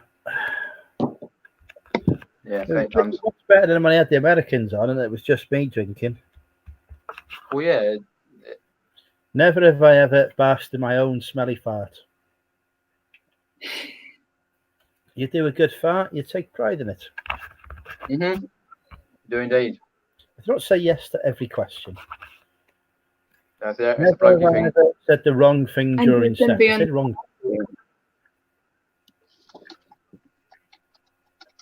Always say the wrong thing. Indeed. Don't have to be during sex. On a daily basis. Never have I ever sharted. What does that mean? Shouted. Sharted. Shouted. Shouted? That means when you fart but you shit instead by accident. Oh, shit. Oh, that's what. Oh. Not being unlucky enough. Fuck It basically me. means follow through. Yeah. Yeah. Never have I ever accepted a date to get a free meal. Not my style. Oh, nicer person than me. Never have I ever taken it up the arse. Get that drink out. Get that drink out. Come on. Get that drink out. No. Get that drink out. You cannot sit there and lie when I've been on it. Get the drink out. Get the drink out.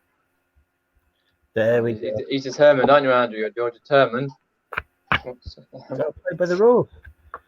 Does a finger count? Yeah. If a finger, really?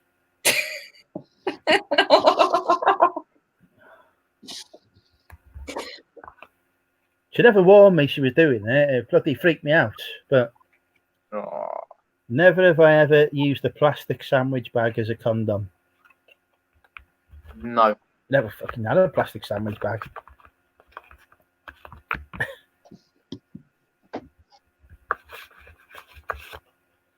Never have I ever had someone complain about my breath after kissing them. Oh, well, fuck you too. Bastards. No, we're just too cool. I've lost my phone. Where's my phone gone? I just I went have no idea. I need.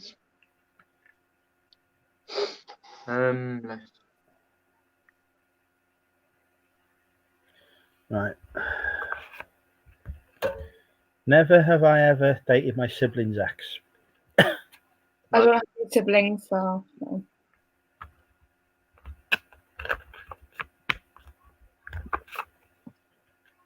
Never have I ever put my kids to bed early so I could get high.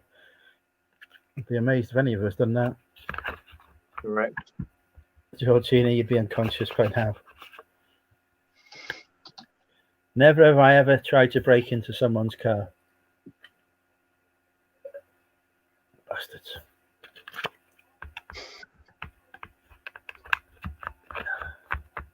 They were with me at the time.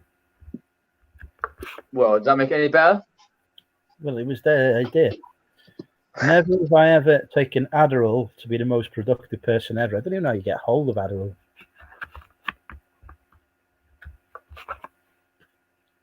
Never have I ever logged on to someone else's email and looked through. You should do that at work all the time.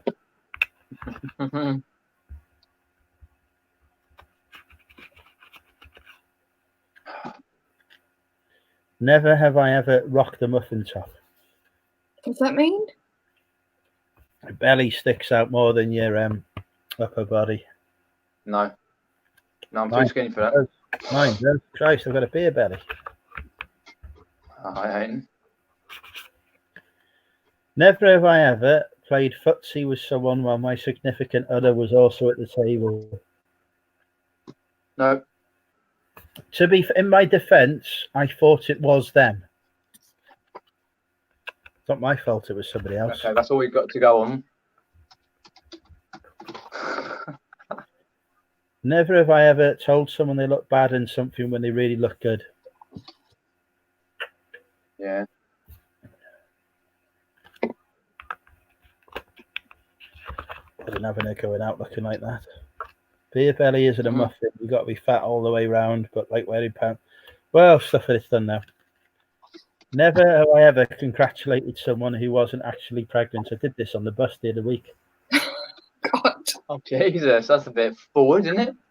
Very forward. I haven't done that. I knew who they were. They just put on a lot of weight. Right, I'll just be careful about that sort of thing. Well, fuck. I might have done this the other night. Never have I ever had sex with multiple people in the room.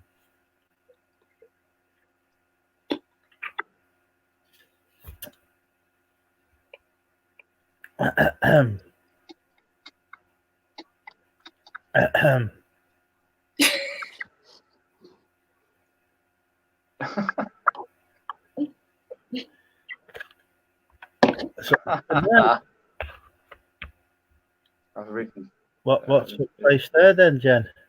What? What took place there? It's like 10 years ago. That's all I'm saying. Fuck's sake. Fair enough. Never have I ever used birthday money to buy weed. No. No.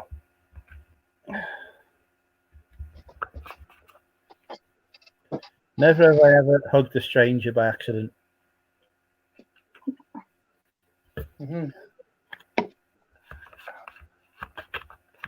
Mistaken identity happens. No harm in that. Never have I ever had the drug test. Never had a drug test. No, same. Jen?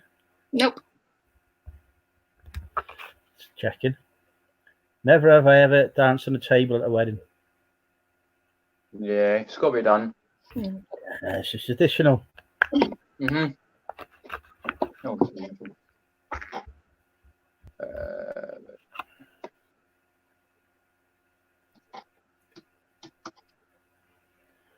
Never have I ever had a fling during a business trip with one of my members of staff. Right. Naughty me. It happens. Never have I ever shown someone else my shit. If you've got a curler, sometimes it deserves to be fucking shared. That's all I'm saying. Right. I'm gonna Say no go, more about that. but not because of this. I'm just gonna go because it's bedtime and Paul's going to bed. So I'm gonna call it a night. And you've lasted over an hour. I told you would. I know. Oh, yeah. It's amazing. We'll have to put the game away now, Peter. We've lost the lady. Fair enough. Well, put the link in the chat and someone pop in. Someone else will pop in and take over. Yeah, if you too want to embarrass yourself playing Never Have I Ever, come join us. Thank you, Jen, for joining us. A lovely. Yeah, they want to do. Yep. Lovely to see you both too. We will speak. Yep, definitely. Take care. Take care. Bye for now. Take care. Bye. Right, let's put the link in. Yeah, but to be fair, Deep Fried deal, Krillin would be good at anything. Krillin's just a legend. Krillin, yeah. That is literally only because he pays for sex on a regular basis. No. I earn my sex. That's all I'm saying. I earn it.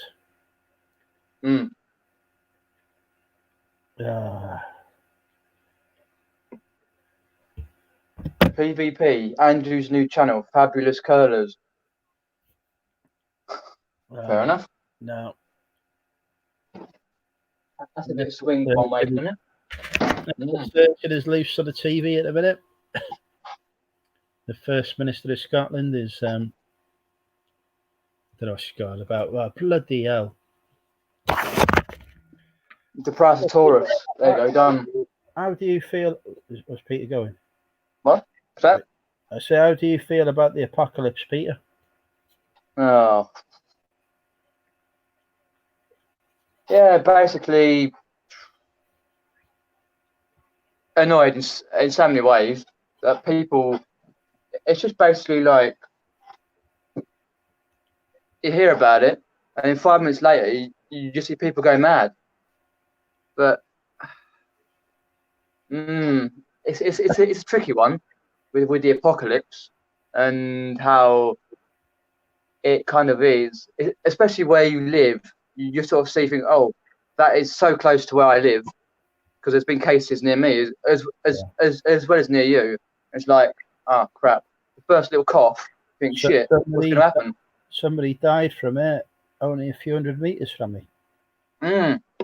So it brings you home, and and she only lived down the road from me as well. She was local, so local, yeah. So someone died the other day at my local hospital, which was probably about a 10-minute drive.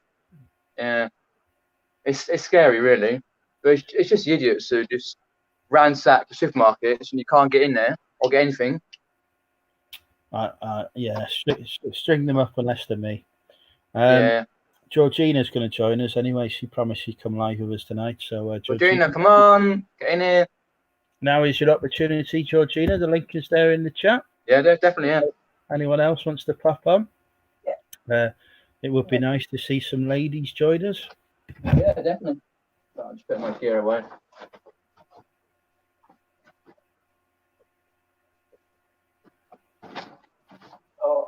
I don't know. Yeah, I've just done a few drafts of some shoes that I got the other day. So I thought I'd get them on.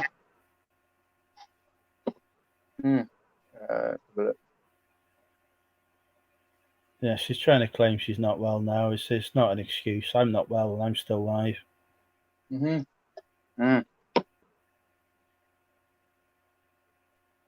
Apparently, I've got some medication through the door now. Right, fair enough. Somebody's just dropped off for me. Wow. Derek's excited. He sold something on Amazon. Wow, miracles.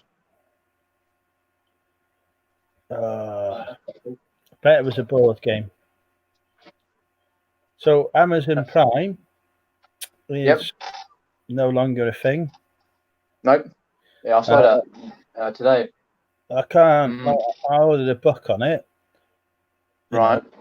It's something I need for my mental health. I've got to wait a week for it to come on bloody Prime. Oh, flipping hell. Yeah. Why the fuck am I paying you money for this Prime service? I'm not getting it. Well, yeah, it's like $7.99 a month, or whatever it is. So they're coming back on all essential services. But yeah. So yeah, I'm like, well, I'm actually posting quicker than Amazon Prime now. Oh, good.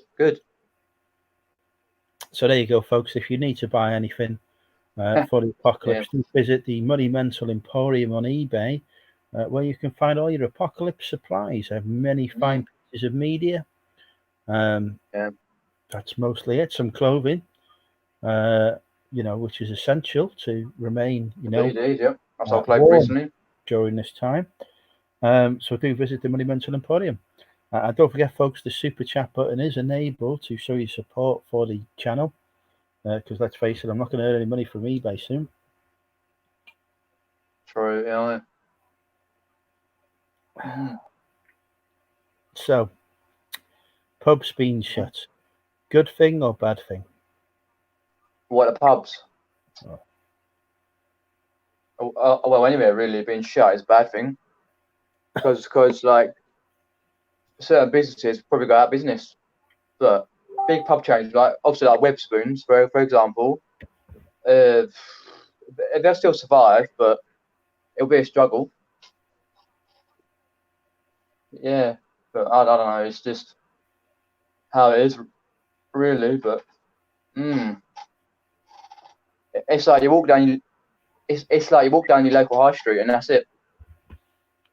it'll be like a zombie apocalypse. Nothing. To say, you walk down my local high street in Epsom, and there's nothing in it anyway other than coffee shops, charity shops. Well, they're needed, but restaurants and stuff like that. But yeah, because they shut my local charity shops, like Cancer Research is shut now for a duration, and there's another one that's shut, British Heart Foundation. So I was like, fair enough, because someone said it on one of the streams today. I was like, oh, I better have a look, and because I was watching the thing on. We're live in central London. Yeah. There's a Fitbird there. The bouncers are outside the. It looks like they're closing down now. Oh, there's somebody on a bike. Mm-hmm. Let me just turn up the sound on the TV. Yeah, I wouldn't be surprised when your army comes out, to be honest. Ow. This virus is having on all of our lives. Helena, thank you. Helena Wilkinson, Emma Bardi, and Lorna Gordon. Thank you.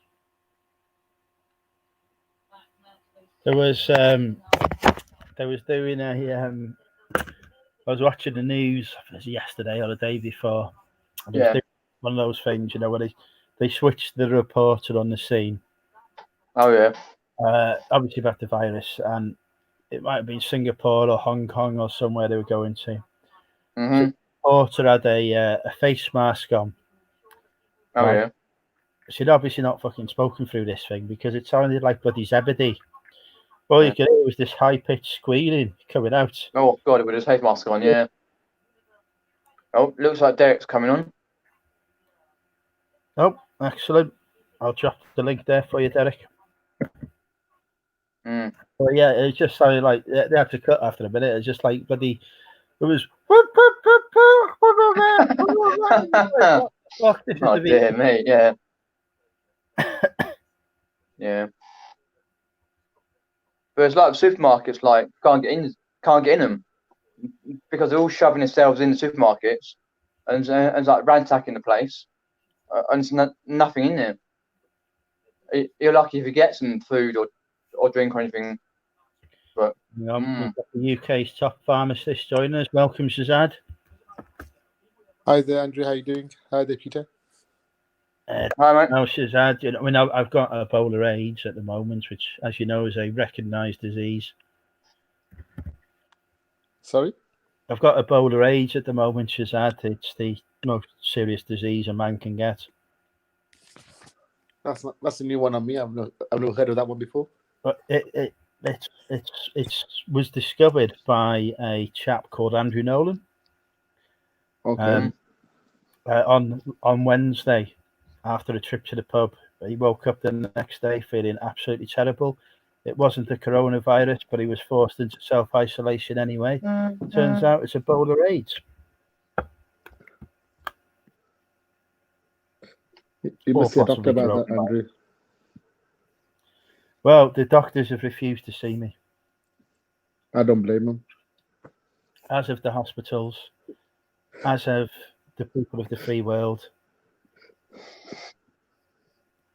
So now I'm sat here, you know, suffering from Ebola AIDS in this containment bloody hellhole until next Wednesday. What's happening next Wednesday? I can break free of containment till I've done me 7 days. Fair enough. To join civilized society and return to my job to save the world from coronavirus. Because at the moment I can't do that while I'm in lockdown suffering these severe. True. Anyway, Shazad, how are you doing? You staying okay? You virus free, etc.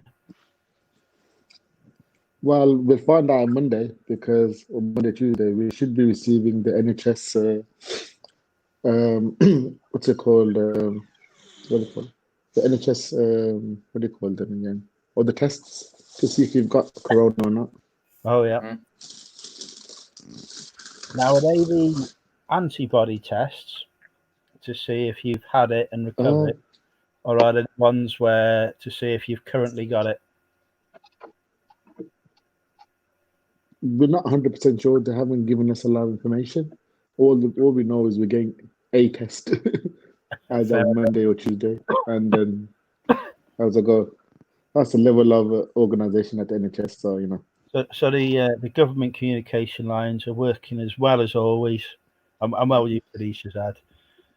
I get told to turn up to work, and then like I'm often told to go to 3 different cities at once at the same time.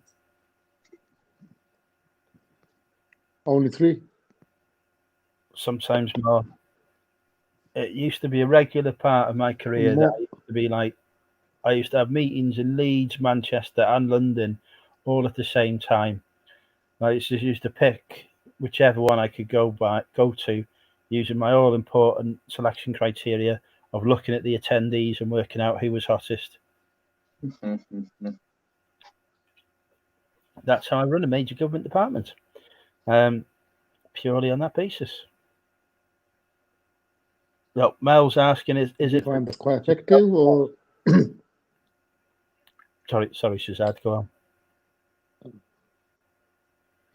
do you sorry? Do you find that that's an effective strategy, or? Well, Or not? it was wholly ineffective when I got accused of sexual harassment. But, apart from that minor detail, it was fine. So you're saying, are you finding? Sorry, you're saying man wanted to ask a question or something? Yeah, Mel had said, are these tests for people to self-test? I'm assuming not, since we need laboratories involved.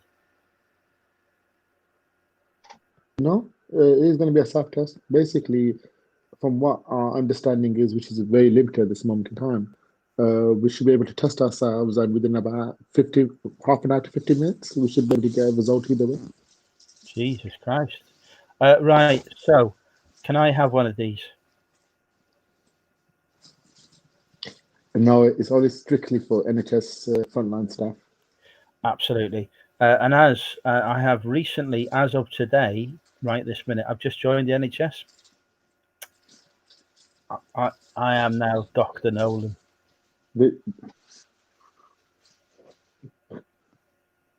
Dr. Nolan. Okay. True story. Dr. Nolan. Does that make that Professor Peter? I am in charge of Wrexham Myler Hospital. Self-appointed, obviously. I'm assuming it'll be a blood test anyway. Won't be, from what I understand, it's not one where you have to piss on it. It's one where you have to submit blood. We literally have no idea. It's literally all they said to us is that it's a test as of Monday or Tuesday. You'll be receiving it. It should take about half an hour to 50 minutes, and that should give you a result. What that result is, we don't know. So presumably other chemists are getting this as well. Guys, I'll have to come back because the audio is out of sync and I can't hear the thing you're saying. No worries, Be back in a sec. No worries, thank you for joining us. So there you go, you had it there. Breaking news, folks. Shazad now at the front line. Front line, thank you, yes. Front line, yes. Front line of the fight against coronavirus. Dr. Nolan, he's not a gynecologist, but I'll happily take a look, definitely. And we now have Derek and Joanne joining us. Welcome to the apocalypse. Hey. Hello. Hello, there's Derek with one of my future wives. How are you both? It's good to see you still alive. Cannot hear a word you're saying. There is no sound coming from you. You've got to enable the sound. Hit the microphone button to enable the Turn the sound. stand up. Yeah. You can see Sorry, Derek. guys. Tech issues here. See now Derek pressing buttons. Is that a good thing? Well, at least we can admire Joanne's beauty. Derek, unfortunately, we've also got to see, but you know. Aye. Yep. True. Lucky man. Derek has a wife. That's not Derek's wife. Derek is now split with his wife. That's his new partner, Joanne. Yeah. Um, And Derek's pressed the wrong button, so he'll be back in a minute. right, I've got to go for a tinkle. Right, be safe, be careful, wash your hands. His dad says he's having an audio connection. Oh, Yeah, she's had one. bloody game has killed me again. I'm still here, guys and girls. I'm still here.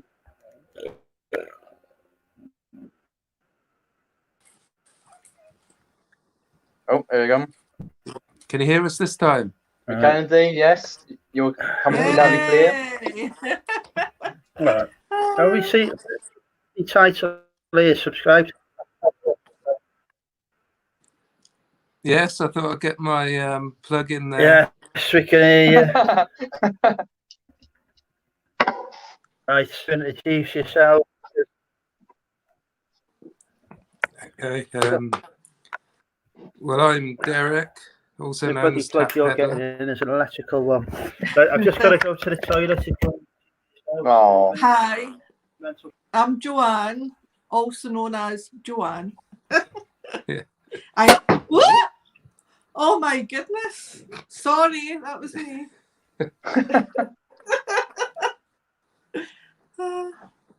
Oh, the poor dogs are petrified. I'm sorry.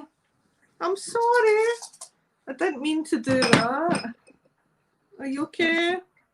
Poor girl. I'm sorry. Bad mummy. Mrs. Willow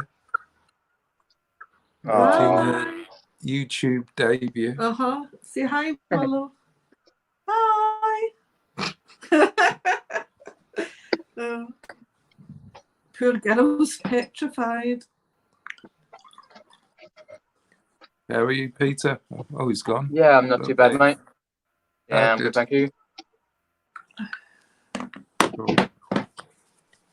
Not bad. First night locked up, so having a drink. Yeah. Yep. Everything's closed, so drinking with Andrew is our new perk. Why is Andrew a bit dark? Did you just take us to the toilet? This is the whole way I was in the toilet. See you now. Right, back to the cider. Tell you what, right? Alcohol is going to be the next thing that's going to be running out, isn't it? Now that the bloody pubs have closed. Yeah. Well, Richard sent me a photo of Aldi's and they didn't have any tourists. Yeah, he sent me the same picture. You see.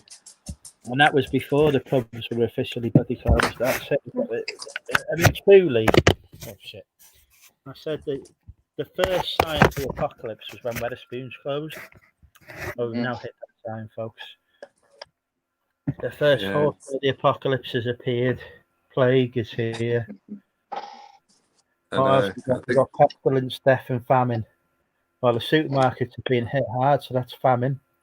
People are dying of coronavirus, that's death. We only need pestilence to appear, and that's it. That's right. Did you hear about Miles prices going up for the 23rd? Well, they have a scheduled price increase. And pretty soon they're going to be the only postal service left standing as well. I actually went to the post office earlier to ship something off to Norway, and they refused to take it. Said, "Oh, I've been told we can't take any." Oh, they've gone again. So we've been told we can't take any international stuff. I just put it in the post box. I said, "Fuck it, it's going in the post box." Yeah, fair enough. I was all right earlier. Luckily, fingers crossed, touch wood. I was okay to send stuff to Germany by the post office. But yeah, it's scary though when it's your business sort of thing that you sell. Like you can't do one sort of thing, like send something to a certain country or something. Well, that is why I'm sort of ending my eBay activities now.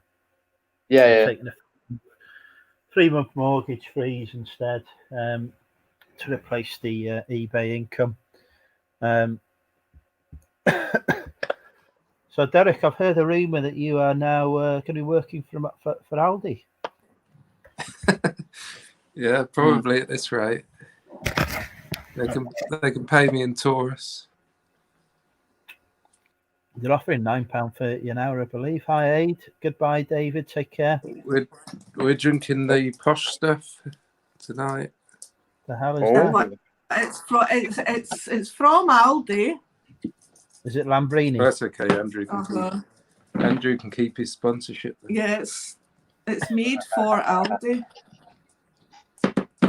So you're fine. Well, I do have plenty of Taurus as well. Mm-hmm. I've got 12 Fleurs de Prairie Brut, whatever that is. There we go. I have got only 29 more cans of cider to see me through the apocalypse. So once this I've still got cans from when I came down for the Hitchin meetup, and I've got that's the purple cider, the fruit one, and then I've got loads of the green stuff that Richard bought up from. I think he bought it in Wales before the price increase. Well, we're not. Even despite the pricing, I'm not risking any journeys to England now. I'm not leaving Wrexham. We still only have one confirmed case in Wrexham now that the other person who had it died. So I'm paying the overinflated prices for the alcohol. Are you not better off getting Strongbow or something? Well, I've got effectively the same price, I think. I've got 2 crates of Strongbow Cloudy Apple. They got in Sainsbury's the other day, but the alcohol supplies. I mean, I went in Sainsbury's, it was empty. There was no bloody alcohol left. I had to have a word to get some crates of cider. So I imagine it's going to be the same everywhere else as well. Alcohol will be, and it's not going to be deemed as much of a priority as actual food, is it? So for the transport, so no, that's right. Now that Saying that, my past 2 visits to Aldi, I have purchased about 6 bottles of wine, and I don't even drink wine. But I've decided because I'm stuck in the house, I'm drinking it. Fair enough, very sensible. I don't know how the alcoholics are going to cope, especially in Wales with like the prices that are being charged for the alcohol, and the fact that the pubs are now shut. I can see the sale of methylated spirits increasing massively. Methylated spirits, oh. It's going to happen. How are you both anyway? You're surviving the apocalypse, are you? Yeah, no illnesses yet.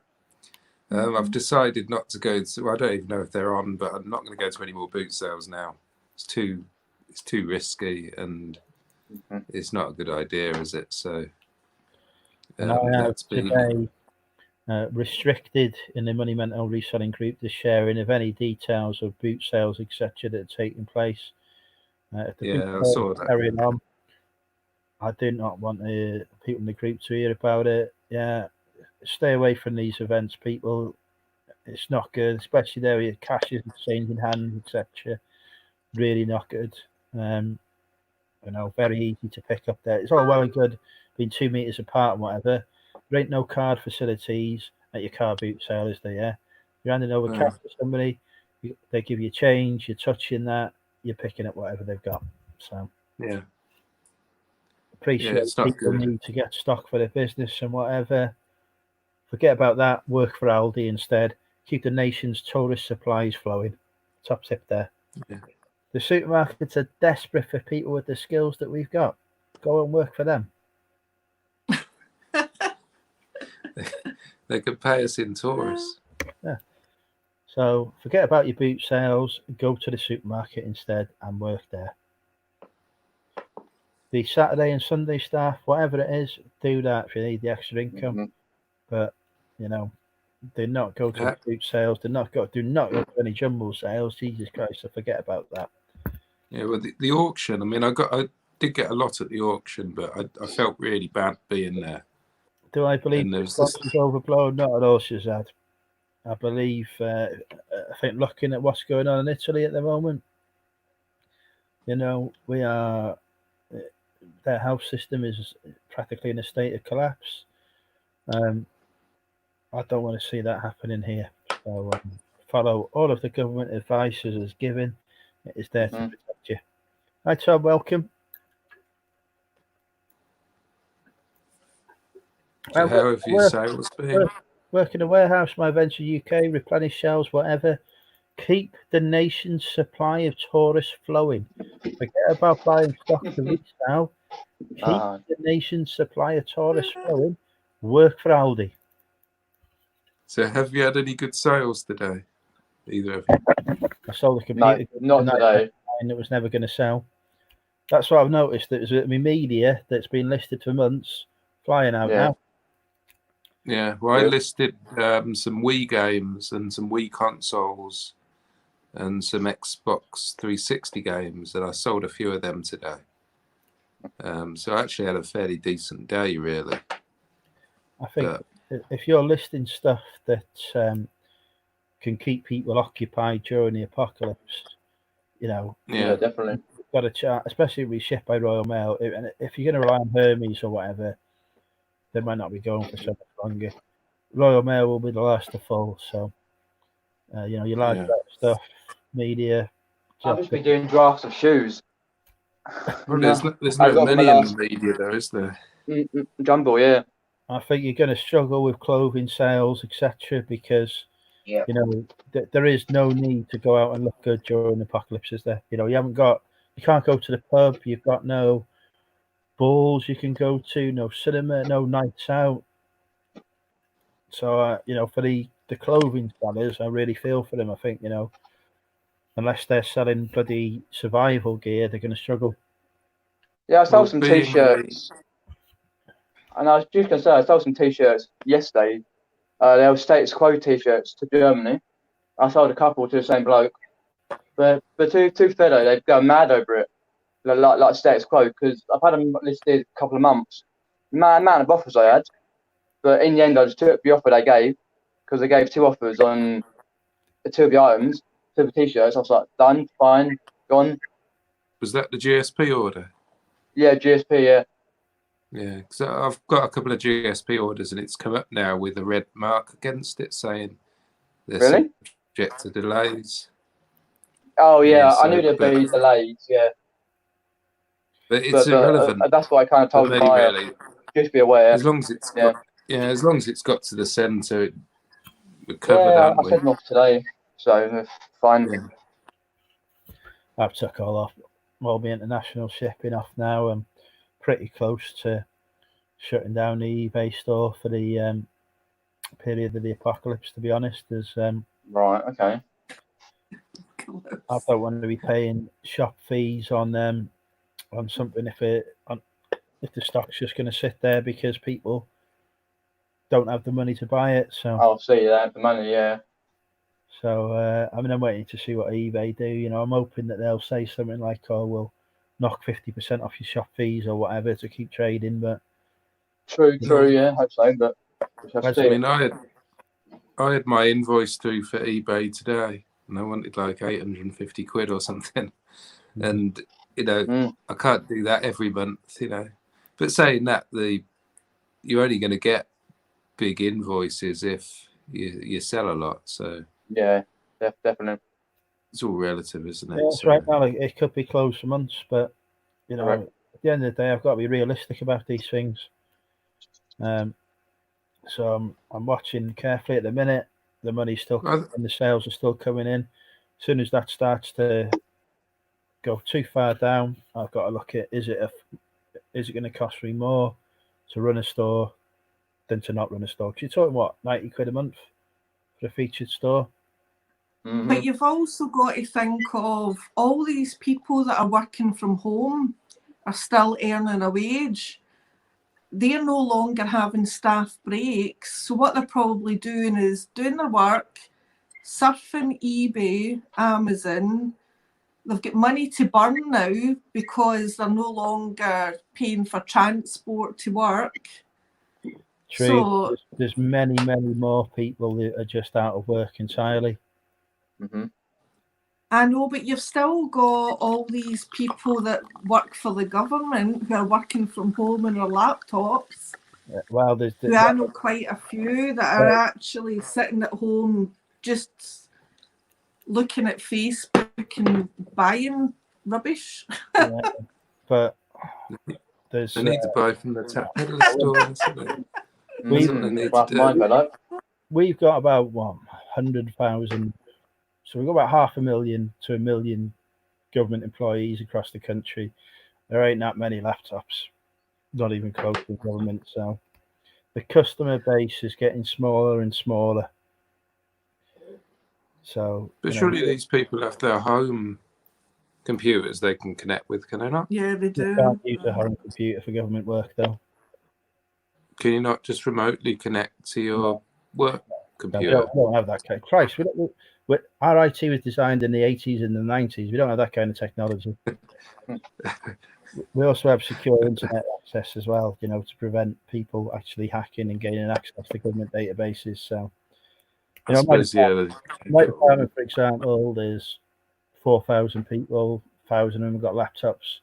If we wanted to get some new laptops, guess what country they got to come from? China. Where you can get any quick. Yeah. It's a shame you haven't got a big hoard of laptops in the cowshed. You could have even then, kitted them out. Got to be of a specific configuration to be able to run the software we need. It's not as simple as people think. No. Home working just isn't an option for most of the government. No.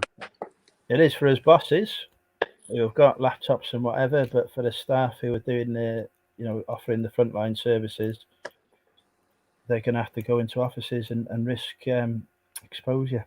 So yeah, the client base is going to get smaller and smaller.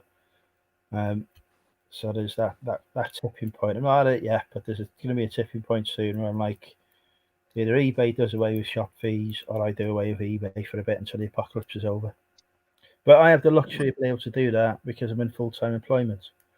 For a full-time reseller, totally different position.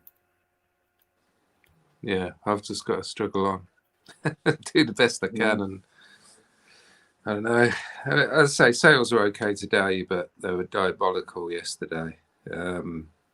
Pretty much the day before that as well, really. Although I've got some good stuff to go on now, so. But it's all luxury items, who's going to want to buy a Technics Hi-Fi, you know what I mean? It's like people are more interested in buying toilet rolls, you know what I mean? So, but I think once the panic and uncertainty goes, people start buying that sort of stuff, I think, because they'll be at home and they know what what they're getting as regards to their income, and they'll self-adjust, and then they know, right, I've got this much coming in every month, and if they've got spare cash, they'll continue to buy stuff.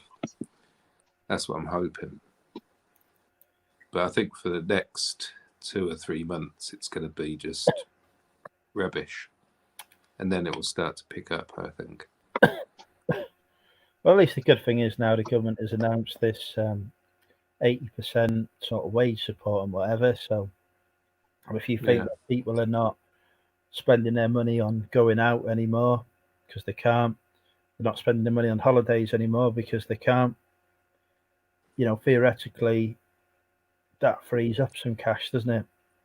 Yeah, if they know they're getting 80%, then as long as they can afford to, they still have some sort of income that they can spend on stuff that will keep them entertained during their lockdown or whatever. The other thing the other concern I've got to factor in is I have underlying health conditions.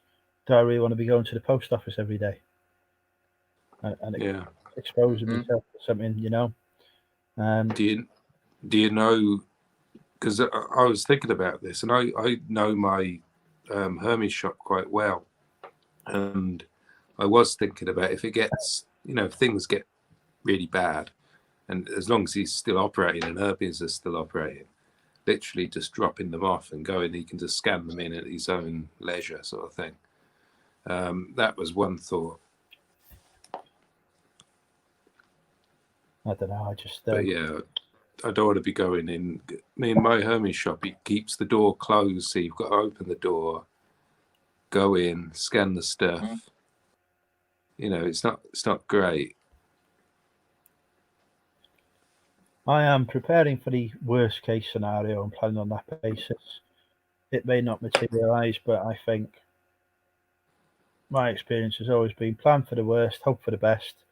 Usually what happens is something between the middle then. Yeah. So that's what I'm doing. But yeah, I'm not seeing eBay as a reliable source of income over the next even 18 months. As far as I'm concerned, that's effectively done. So anything that it brings in now is an added bonus. And as I say, if it reaches the point where it's costing more than it's is bringing in, then eBay goes. And you have a lot of low value stuff there, don't you? Like media and stuff. Yeah, and that's flying out at the moment, which is great. But Yeah. there's only so much supply of that I've got, and there's no ability to replenish that supply. You can't get any more stuff now. You got the cow shed full of stuff. I've got the cow shed full of stuff, so there's a lot of board games in there, jigsaws. There's still some media in there, so I'll be pulling that out, listing that. But I've got to move out the cow shed at the end of this month as well, because there's no way I can afford the rent on that any longer. Are you still going to get the container? Yeah, I'm going to move everything into a container, and then I've got to think about trying to get as much of that shifted as quickly as possible, so that I can get what's in there out of it and into the house, so that I don't have any cost at all then. So it's like a whole, I did a video beginning of this year setting out my aims for this year. The virus has totally changed all of that. Oh yeah, it would have done that with most people, because it was completely. I think it was it the end of January? It really sort of started to sort of be sort of a concern in the UK, wasn't it? Really. Well, I remember making a joke about it in February. Yeah. The 8th or 9th, something like that, making a joke about it, as if it wasn't like going to be a big thing or whatever.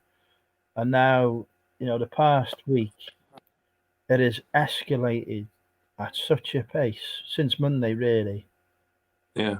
That, I mean, I don't know about yourselves, but I was completely blown up. I was expecting today to hear about these financial measures that the Chancellor announced, and that was it. I wasn't expecting Boris to come on first and say, right, we're closing the pubs, we're closing the gyms, we're closing the restaurants or whatever. I was thinking next week I'll be able to go back to the gym. See, I thought that I didn't think they'd close it tonight, but I did think they'd evaluate who sort of goes to the pubs and clubs tonight and tomorrow, and use that and see how people are actually, self-isolating and stuff. And if all the pubs and clubs were packed, then they'd completely lock down. But I still think they're going to completely lock down the whole country. And I reckon that's going to be next week or something. Mm-hmm. I really do think that. And then, I mean, you hear on the news they've given police extra powers and stuff like this, and so they're really ramping it up, ready for big problems. Whereas I'm not. I'm Miss Positive. Yeah. He's Mr. Negative, and I'm Mrs. Positive. Yeah, I turned up early and said, "Oh yeah, the world is coming to an end." Yeah. And you were going, "No, keep positive." Up. Yeah. Yeah, we do have to keep positive, but sometimes it's hard, But yeah, there's no point in worrying about stuff you can't control, really. I'm not worrying about it. I'm planning for it. I'm planning for what is the worst outcome that can happen. I'm making my decisions based on that, knowing that that may not be what happens, but at least if I've planned for that, I've prepared for it, I'm going to be all right. Mm. You know, I'm in a tough financial position myself, as you know, so I've got to work around that. So I'm just like, next week I'm phoning up the mortgage company and saying, look, you're not going to get any mortgage payments for the next 3 months.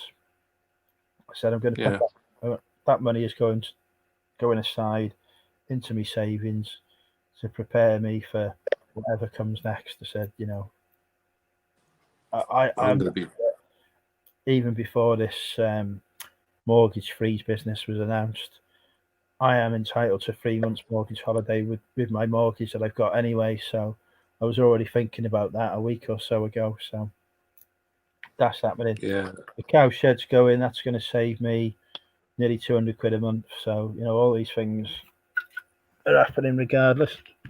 My only worry now is, will I even be able to hire a van to take the stock? Don't know. That's true. You might not be able to get. There might not be a company open to hire one. Worst comes to worst, it all goes in the back of the Land Rover. It just takes a bit longer to shift. I do a deal with the guys and say, look, I'm going to be here an extra day or two while I shift the stock. Here's a bit of money to cover it. You know, so.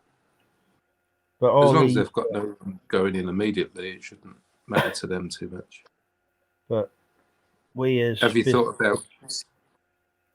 about starting moving stuff sort of now in preparation? I can't in a minute because I'm in this self-isolation, and I literally I'll come out. Wednesday's my last day, so I come out on Thursday. Thursday I get the shipping container. I'm due out of the cow shed on the weekend, so I'm moving stuff from Thursday onwards. Yeah. We'll just see how it goes. If I can get a van on the Saturday, great. If I can't, I'm hammering Thursday and Friday, getting as much moved as I can. Get the rest on the Saturday and Sunday. But this is the thing. Every reseller now has got to think about how they're going to keep their business going over the next few months. What sacrifices are they going to have to make? Because we're all going to have to make sacrifices here. Can't source. Yeah. Sourcing just isn't going to happen. If you haven't got a death pile. Well, this is it. People took the mickey out of people having the death piles now. Yeah.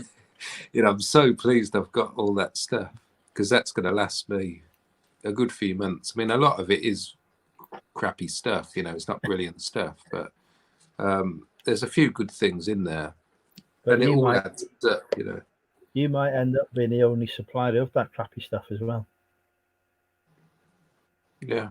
So what's crappy now might actually be worth more when a shortage of that particular item hits as well, or when a demand increases for it, because we don't know what there's going to be a demand for now.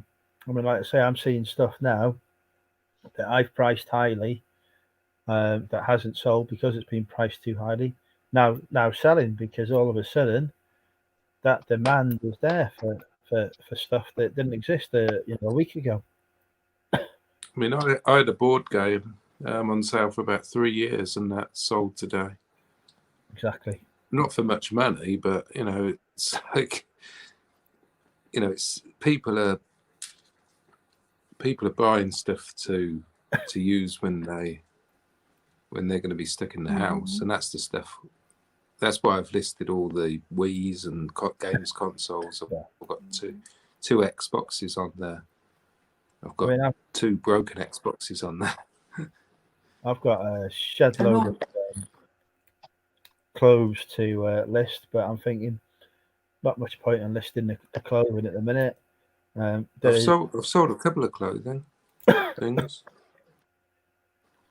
You know, as you know, I'm the greatest clothing seller, so yeah. you should take advice from me. that we already know that is me.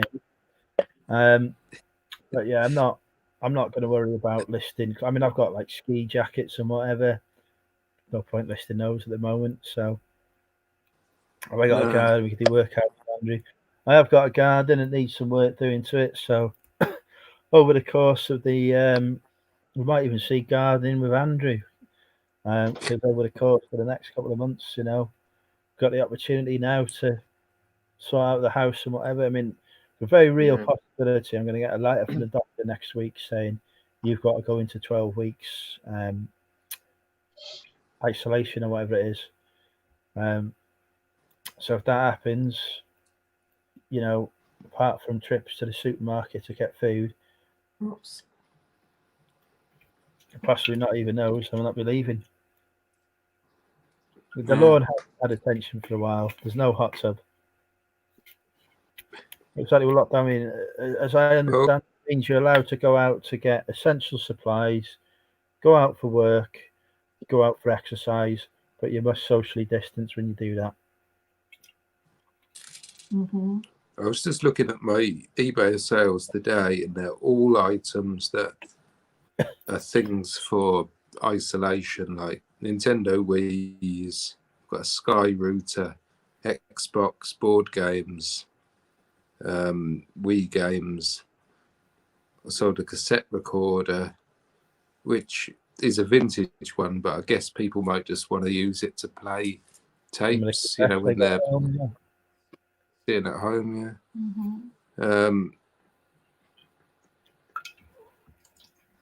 It is all pretty much stuff that people want to use because they're stuck at home. None of it's stuff that is stuff that is luxury items, I would say. Well, I think because obviously the school's closed today, like as from Monday, I do not know when my son's going to get back to school.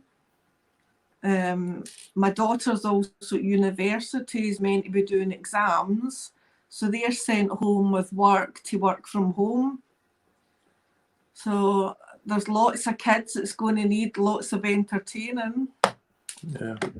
Get the board games out, jigsaws. Buy Nintendo Wii's from the Tap Peddler store. They're all available. Yeah. I've got about 7 of them. Yeah. There we go. Pulling out me games consoles that I should have listed at Q4 to list now. Well, I listed loads. I sorted out. I think it might have been 17 consoles, and I managed to list about 10 full bundles with all the controllers and stuff like that. And I had a load of single consoles on their own that I've sold on Amazon and eBay, and they all sold out in Q4. But I've managed to find, I must have, I think about 8 actual full bundles and about 3 console onlys. Again, and it's only like 3 months past that. That's the sort of stuff I've got in my death pile. But until I've sort of found them, I don't know what I've got. I know I've got at least 4 PS2s, 3 or 4 Wii's, and 3 or 4 PS3s, so, and a couple of Xbox 360s. So try and get those listed. Actually, to find them in the cloud shed. I just noticed that. Save the Taurus work for Aldi. Yeah. It should say subscribe to Tap Peddler. We were just talking about the screen. Well, I got to save the Taurus work for Aldi. You should change it to subscribe to Tap Peddler. Yeah, no. Have you released any videos recently? Yes, have you not watched it? When? I released one Thursday, just yesterday. Yeah, and it was so depressing.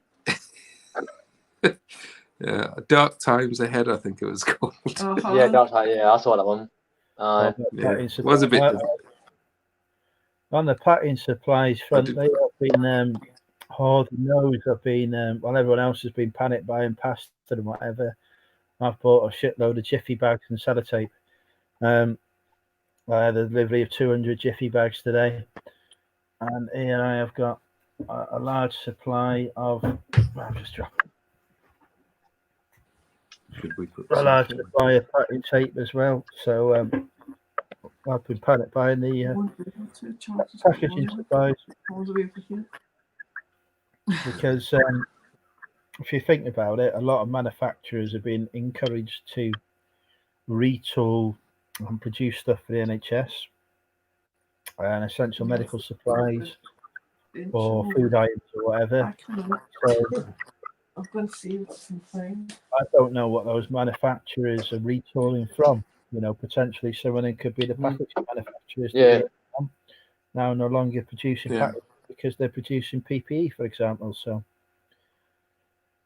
well, I'm almost out of bubble wrap. I've got 2 rolls of bubble wrap left. that's the next thing I've got to order next week is some additional bubble wrap from my supplier. Well, we can still get it. And again, you know, Royal Mail is an essential service. It's mandated by government to keep going during the apocalypse. Hermes, DPD, DFD, all the rest of those are not deemed as essential services. Government will happily let them hit. But you say they're essential, but will they only accept items that are essential? Do you know what I mean? From like a vetted source, you know. So if I go in the post office and say I've got my video recorder I sold on eBay, they're going to say go away.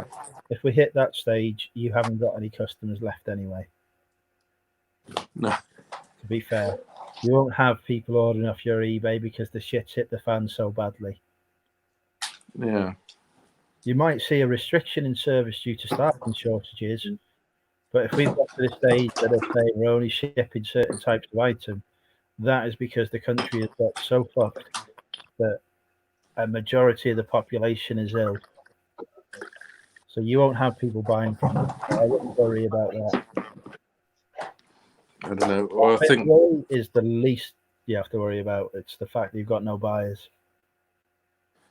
By that stage, you'll probably be infected yourself. So. Well, I don't know if it's. I mean, I'm not so concerned about getting infected myself.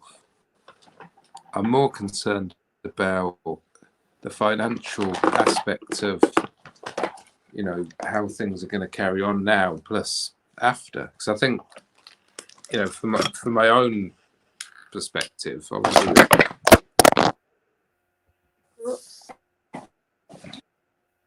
Well, every government initiative. Technical difficulties.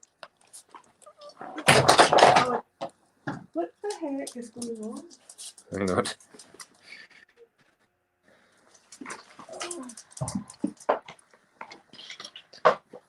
Every government initiative, every government policy that they were talking about that was going to come out in the next year or two, I hope my backside that's going to be scrapped.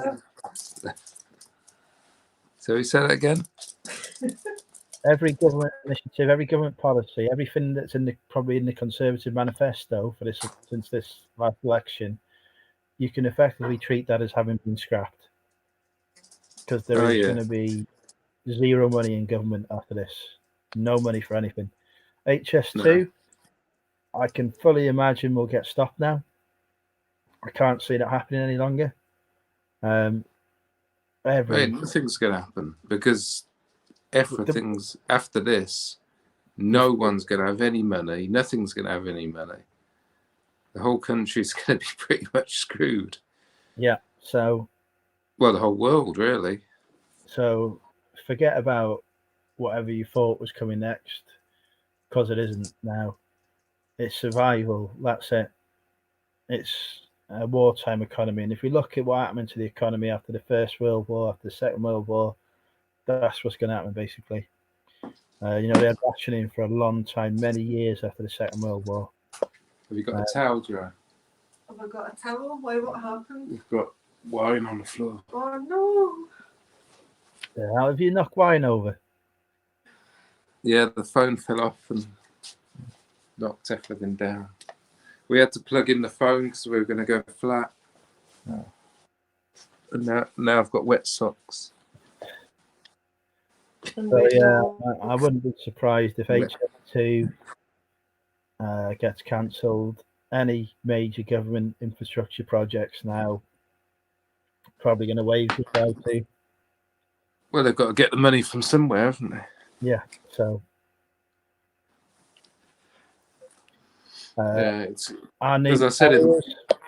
I can see, This you is- know, any military expenditure that's, you know, all the international aid, etc. we do, that's probably going to disappear.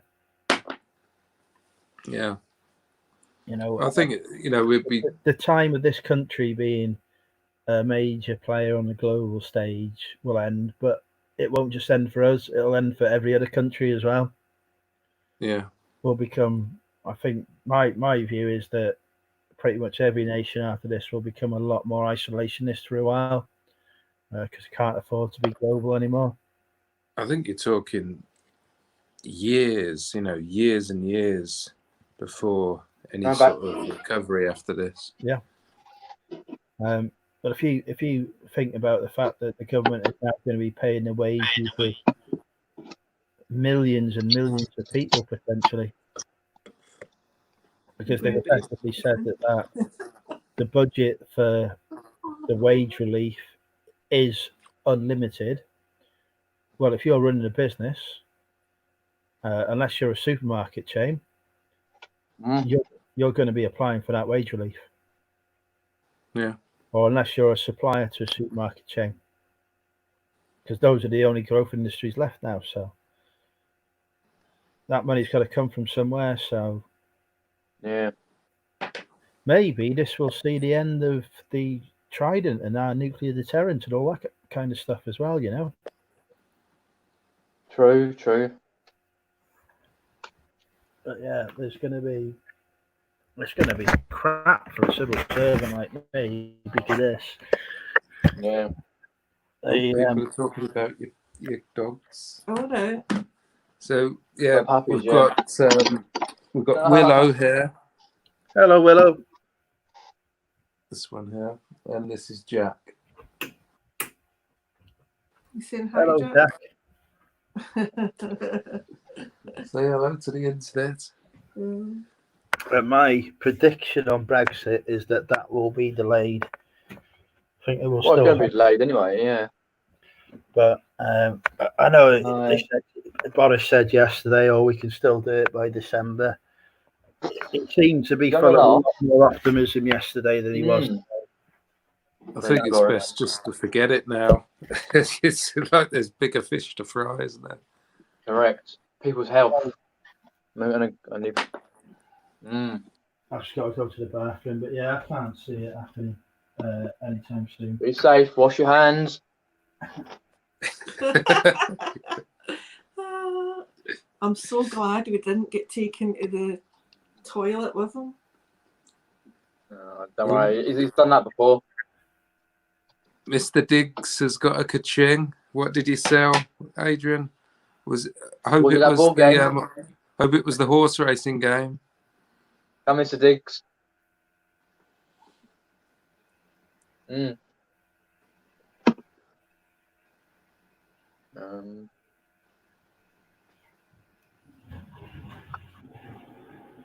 What was it? He hasn't said. Tell us what you sold, Adrian.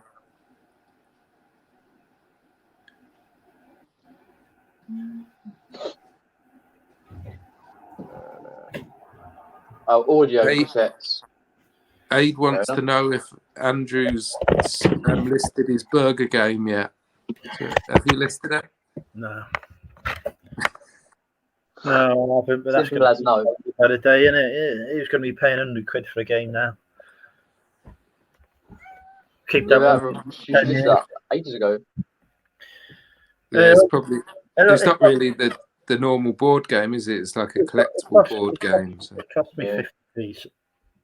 So I ain't too worried. But yeah, there's another point. The stuff that you thought was a bolo, maybe it isn't a bolo any longer. Who knows?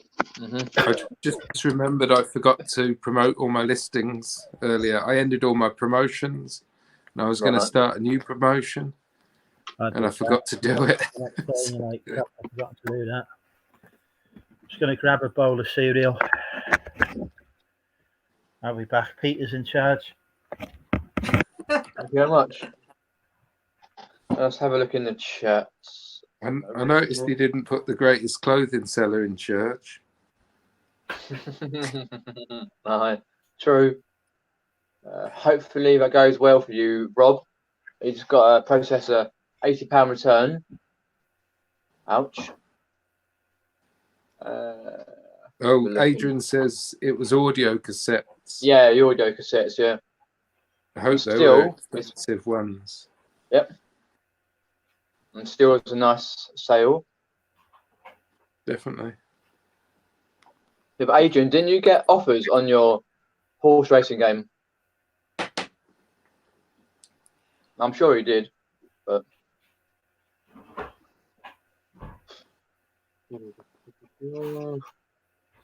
I had a similar horse racing game on sale. It was basically a trick track, but with little horses. yeah. And that sold for £100. It cost me about Wow. 15, I think. But it didn't Not bad. work. It was they were all sort of melted. The little horse car things were melted. So I sold it as spares and repairs. I still got £100 for it. I think it was like worth it. If it was working, I would have got about 150. So.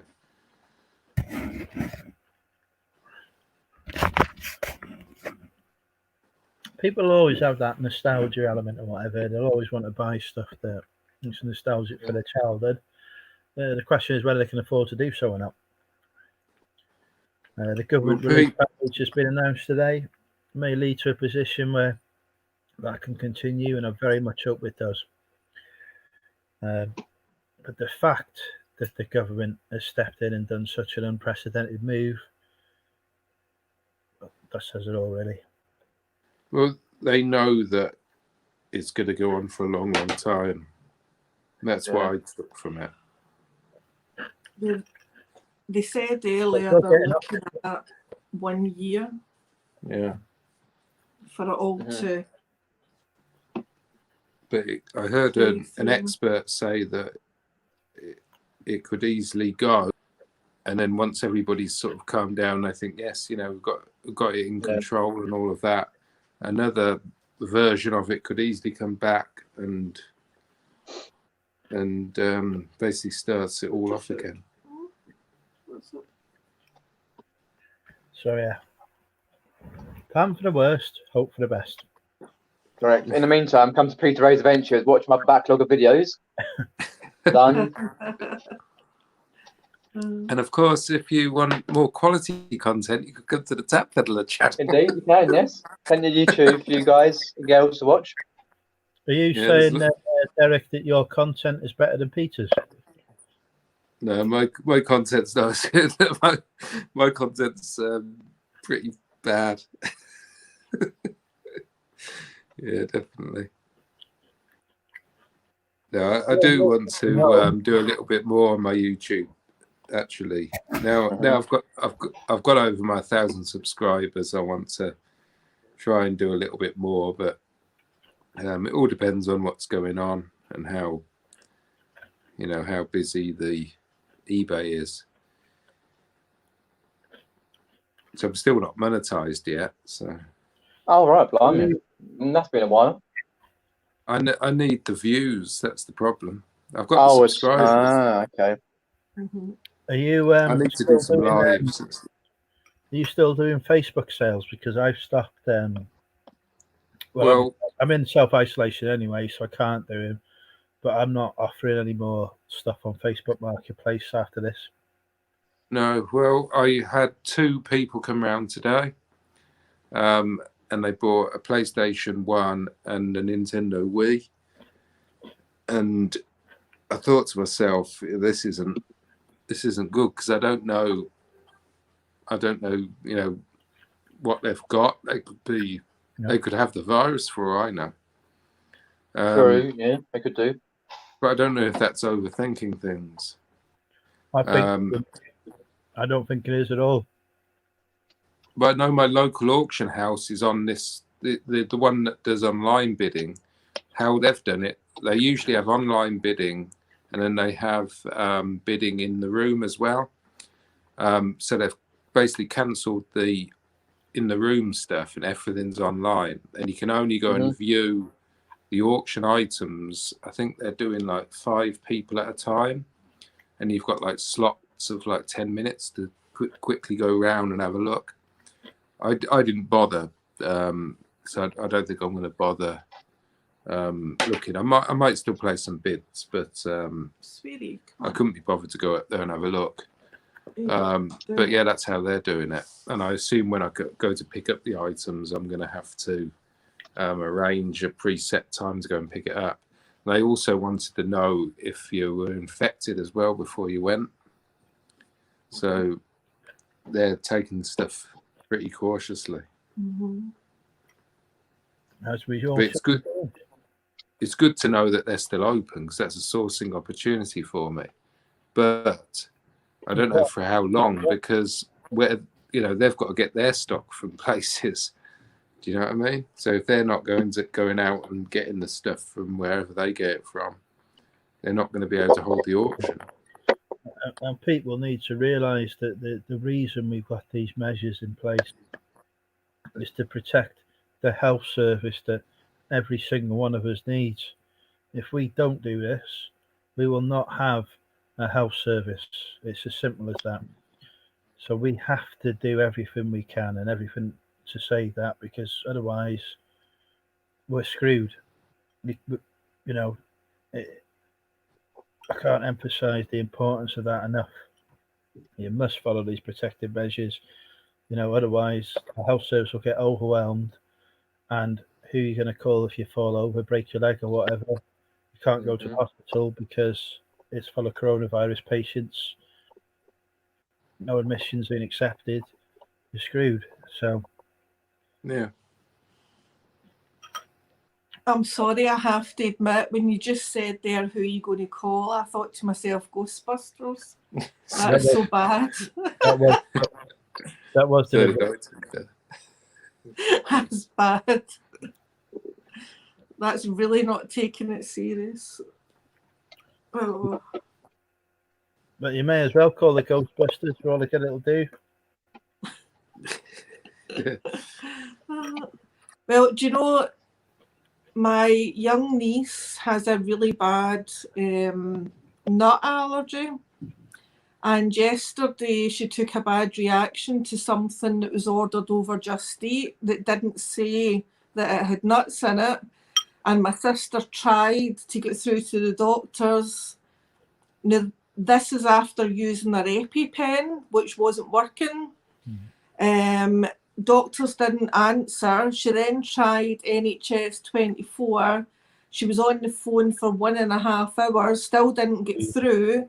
She was about to take her to the hospital when she just started feeling a bit better. But it just shows you how many people must be on phoning regarding this, and it's stopping people that are really, really ill getting through, though. Oh. Everyone's got a cold. They're suddenly assuming it's coronavirus. Yeah, exactly. Yeah. Straight on the phone to the NHS, they get overwhelmed because they haven't got enough staff. So it's all those ripple effects. But if we pull together, we'll be all right. Another reason for keeping people at home is they don't get ill, they don't get injured, etc. in their own homes. So I was listening to Nick and Andrea's stream the other day, and one thing I remember Nick said, that everybody's going to feel differently at the end of all of this. Do you think that's true, or do you think people have a very short memory? Because I was thinking about this, and I think that people forget very quickly nowadays. How do you feel about bankers following the 2008 recession? You trust True, but no. Did you trust them before then? Probably not. To be fair. It's not something I really thought about, to be honest with you. But Something you probably think about now. yeah, it's something I think about now. That's the closest comparable. Yeah. See, It will I stick don't in know. people's minds for a long time because of the drastic measures that have been taken. We're talking about people's daily lives. It's like the war. Think about, right, one of the most talked about subjects in this country is the Second World War, which ended nearly 75 years ago. So I think this is something that will stick around for a long time for people because, you know, we can't go to the pub anymore. We can't go on a date. We can't meet someone new. We can't go to a restaurant. We can't get toilet paper. All of these things that are part of our normal day-to-day life that we rely on are no longer there, and I think that's what will stick with people. It's the change that we're experiencing is so dramatic that people will remember that. I think if it was something smaller that affected, you know, like Ebola, you know, none of us are hugely worried about Ebola, even though that is a far more virulent and far more dangerous disease than coronavirus.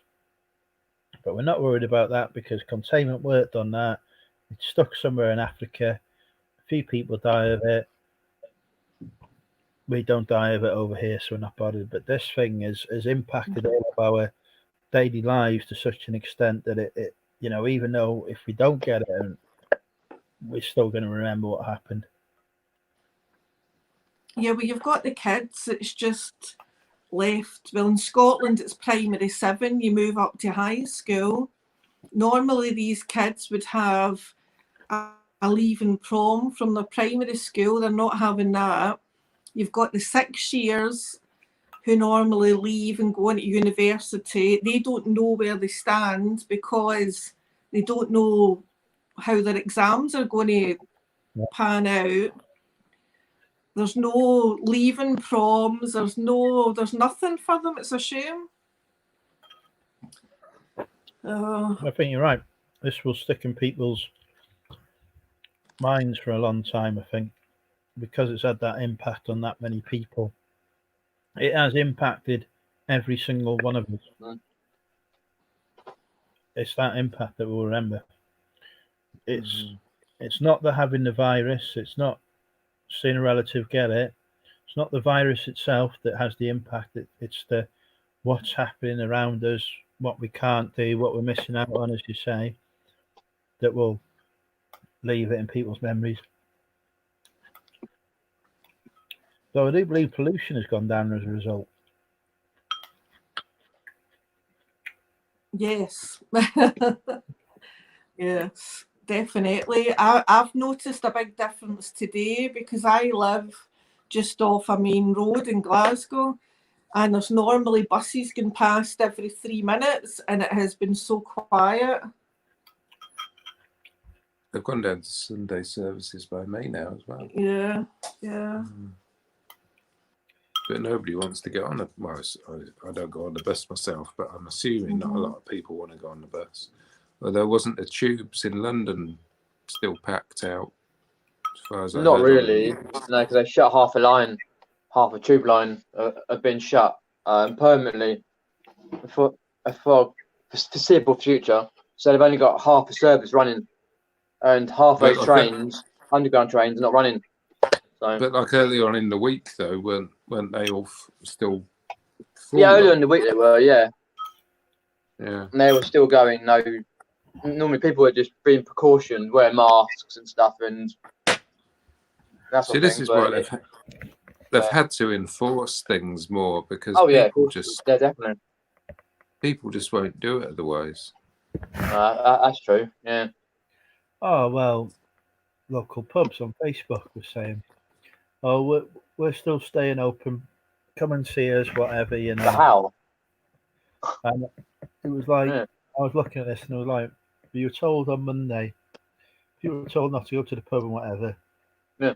And they're there every day saying how great it was to see so many people there. It's great to be full and whatever. And I'm thinking, it's not Mhm. great. It's not great at all. No, it's true. Yeah. Encouraging freaking infection. You're literally causing people to die. You're bringing our society to its knees. This is not a good thing. I've been having bloody arguments with people about it. Even Yeah, on well, it's the same with the car boot sales. I mean, the auctions, you know, the at the end of the auction on Wednesday, they were saying that they hope that they'll be open next week. So basically, they're quite happy to run the auction. You know, personally, I wouldn't go. I wasn't happy with going last week. I did regret it. Once I got there, I did start to feel, I wish I didn't come here. Because I usually go there and I don't speak to anybody, which is quite good. I just wanted to go into the corner, do my bidding and leave, sort of thing. But I saw two people I sort of recognised, and I ended up getting a conversation with them. And like that never usually happens. So yeah, it was like the worst possible time for that. I don't want to speak to anyone unless it's via the mechanism. It's Skype, YouTube, Facebook, whatever. Yeah. You know, I know that the supermarkets, I don't know if they're doing it where you are, but here they're all like, you pay for everything by your card. You don't pay cash Yeah. anymore. Well, that's another thing. I went in Asda the other day, and I went through the self-checkout. I had to touch the screen. I had to say whether I wanted a bag. I had to confirm whether I wanted to pay by card, and if I was happy to pay by card only. And I thought, all of this is unnecessary, and they've got me touching this bloody screen. You know what I mean? So, Well, listen, Andrew, if tomorrow a beautiful young lady offered to take you on a date, even just walking in the park, would you go? No. I can't, I'm in self-isolation. I can't leave the house.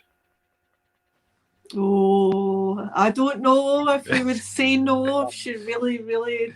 No, I I made don't this know. mistake the other night. I went out to the pub on Tuesday. I shouldn't have done that. Boris had ordered not to go to the pub on Monday. I went to the pub on Tuesday because the lady asked me to.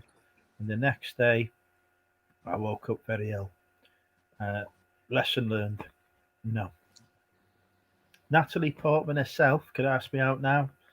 I'm sorry, Natalie. Not going to happen. I am worth waiting for until the apocalypse is over. Is Natalie Portman not a bit young? She's older than me, isn't she? She's about the same age as me. Is she? Yeah. She's in her 30s. Oh, you see, I still think of her as being the little girl that was in, was it Taxi? She was in years and years ago. She's in Leon. But yeah, no, she's Yeah, Leon, the taxi driver. yeah, that's it. Yeah, but she's a similar age to me Yeah. now. She's in her 30s. Yeah. All right. Well, I still think of her as a little girl. So Yeah, no, she's definitely not a spring chicken. Not anymore. right. But no, I made that mistake. No, I'm not doing that again. there you go. An item has sold from our charity shop challenge from back in November. Wow, what have you sold? An articulate board game. Wow. It's into the board game. And the stay-at-home item. £11.65 plus £4 postage. How much did you pay for it? I think it was £2. Has Elmo sold yet? Elmo. Yeah, he sold Yeah. pretty much straight away. Fair dues. Yeah, I got about 30 quid or something for him. And I sold the tripod. And I sold the bag. Wow. It might have been fake. Fake bag and overpriced No, trash. it wasn't fake. That was one ugly bag. It really was. I got positive feedback for that bag. I was It's thinking, DBG had the coronavirus with how sick she was. I mean, I'm assuming it was just the flu because unless DBG had been exposed to any Chinese, but yeah.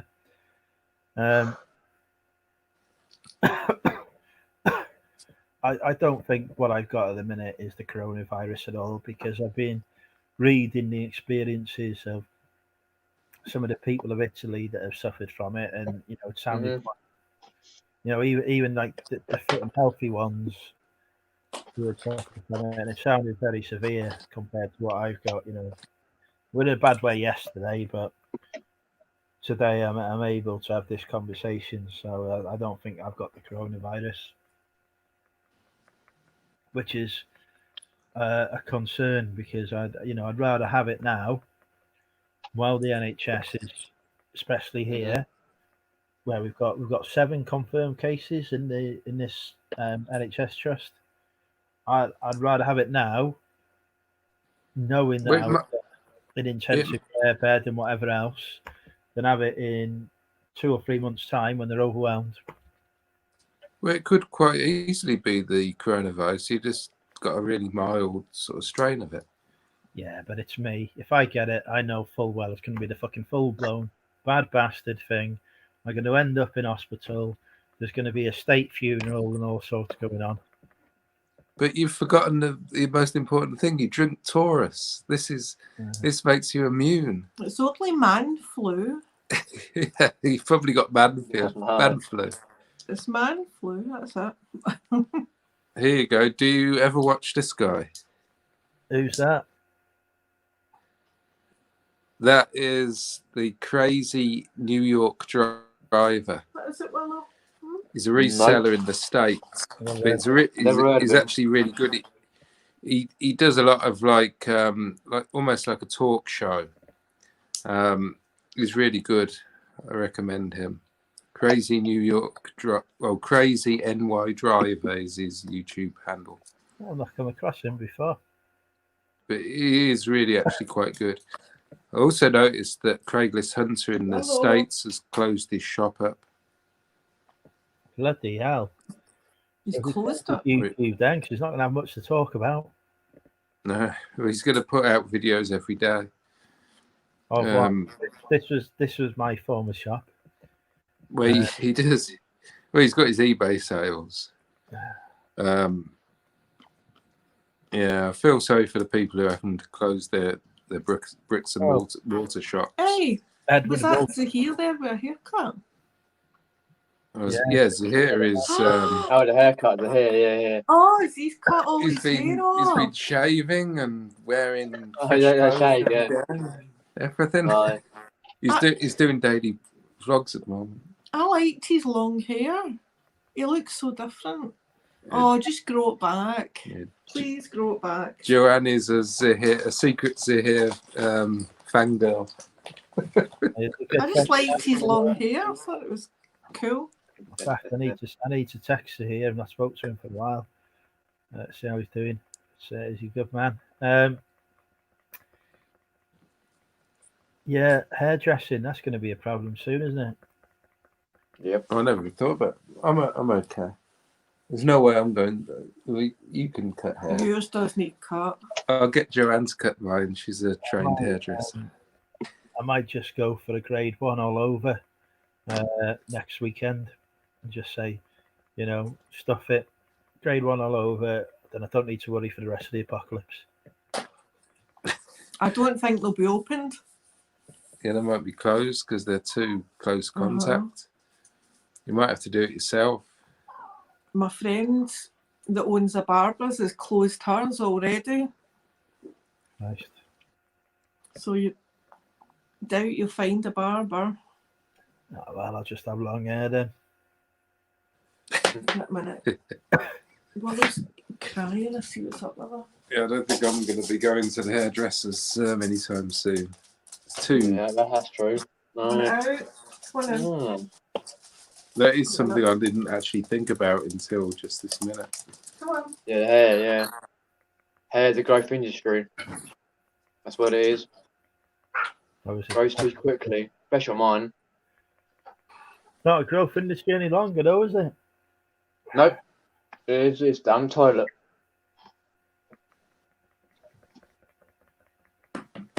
Tell you what, all right. There's a lot of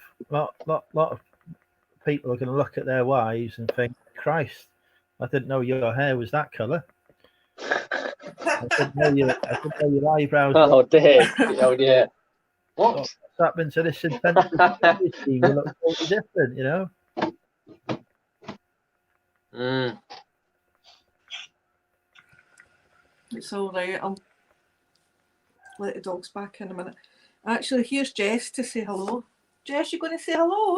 Come on in. Hello, Jess. Oh. Hi. And there you go, folks. We've got some pussy live on stream. It's the first. It's the first. This cat thinks he's a dog, though. He does not believe he's a cat.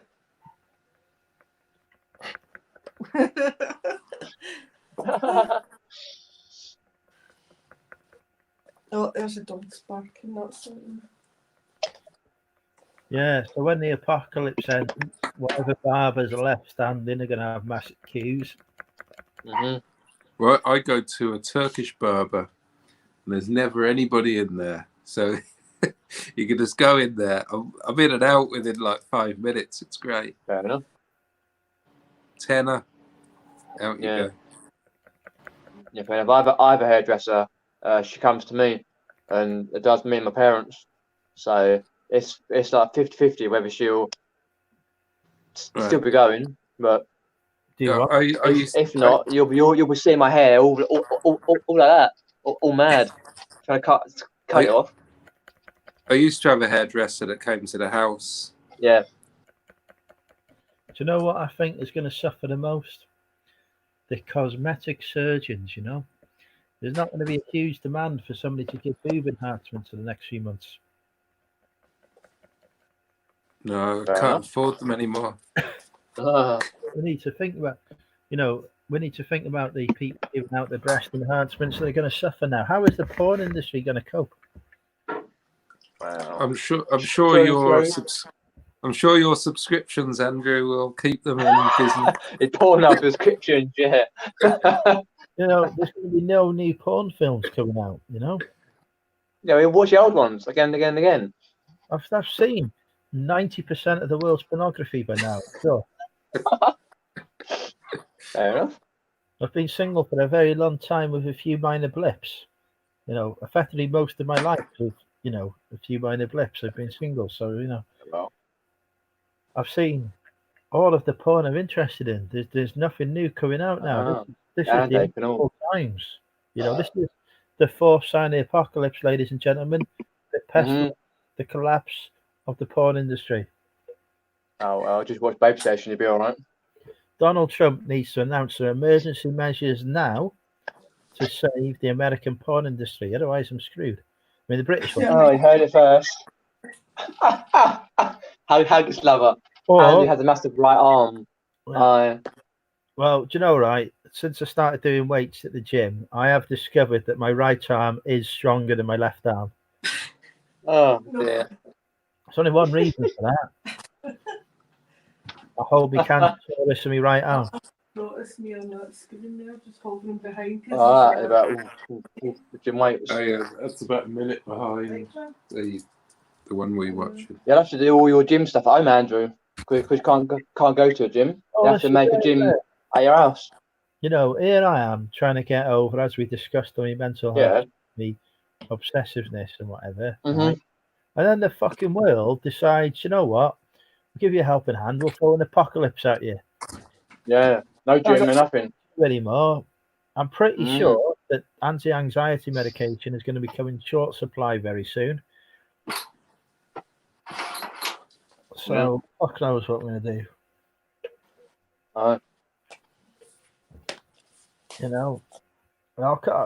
When that apocalypse ends, I'm going to come off my leash like a rabid dog. Well, yeah. You always watch out. Whatever pubs and nightclubs are open, left standing, Jesus Christ, I feel sorry for the victims inside there. No, they're loose. Watch out. Oh, You need to stop Yeah, referring that's to females as victims. Come on. targets. Yeah, no, actually, that's still bad. It's just as Never bad. sounds good, yeah. You get used to it. Mr. Diggs says he's 22 subs away from 500. So Ooh. go and subscribe. Go and subscribe to Mr. Diggs Deals.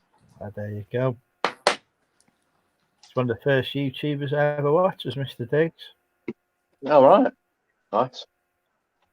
So yeah, I don't know how I'm going to keep fit. I mean, I take the dog down to the park every weekend and whatever, but Mhm. the council have closed some of the parks, and I'm like, Yeah, that's true. Yeah. keep me 2 meters distance as well. Tantric sex is going to take off, isn't it? That's the next growth industry. Tantric sex. Everyone's going to be practicing it. Fair enough. You're going to be, people are going to be watching each other masturbate because that's Oh. literally all you can do. Watch out for spy cameras in your house. They talk about, you know, we're going to have a baby boom and whatever, but Yeah. I don't think we are, because pregnant women are defined as being vulnerable to this virus, aren't they? So Mhm. I think we'll see more people practicing safe sex.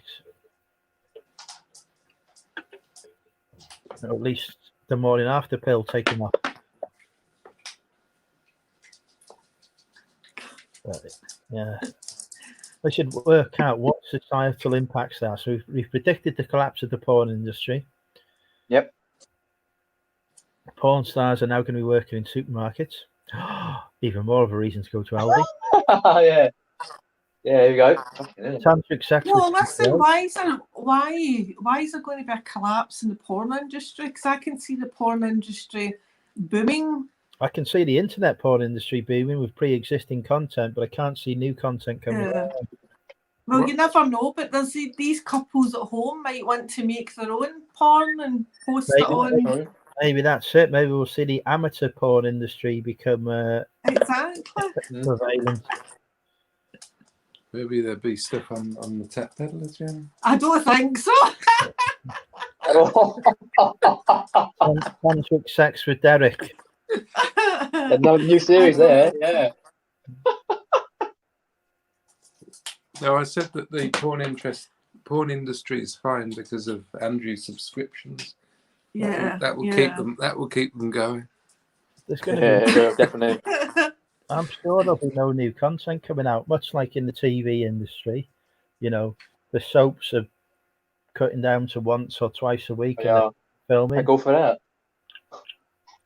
You know, the movie industry is you can't go to the cinema anymore. Nope.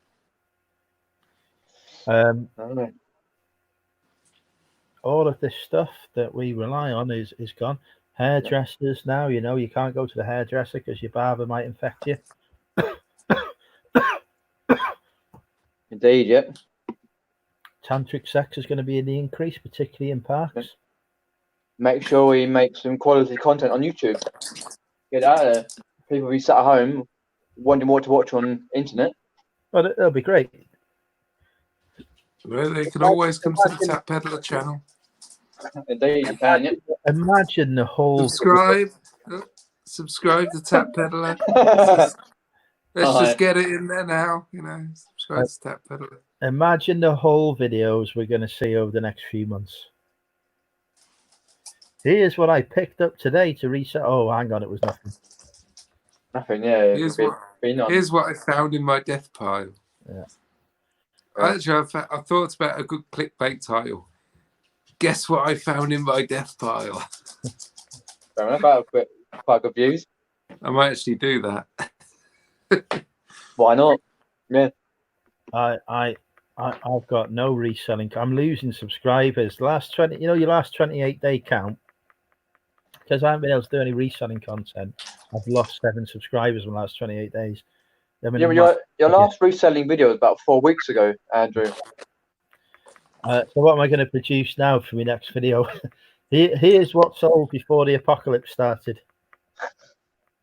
Fair enough. You should do a video when you move the cow shed. That'll make a good video. I'm thinking about it. It all depends on what pressures are on me at the time. Because if I get stuff out there quickly, I can have time to film it. If I can get a van, that'll make it a lot easier. But I do have a mate who's got a van, so yeah, I might give him a ring, see what we can do. But... I mean, the other day I thought about doing a haul from the hall because I haven't done it recently. When I went to the auction, but I just thought, I just want to get the stuff listed, and so I didn't bother. It takes up so much time.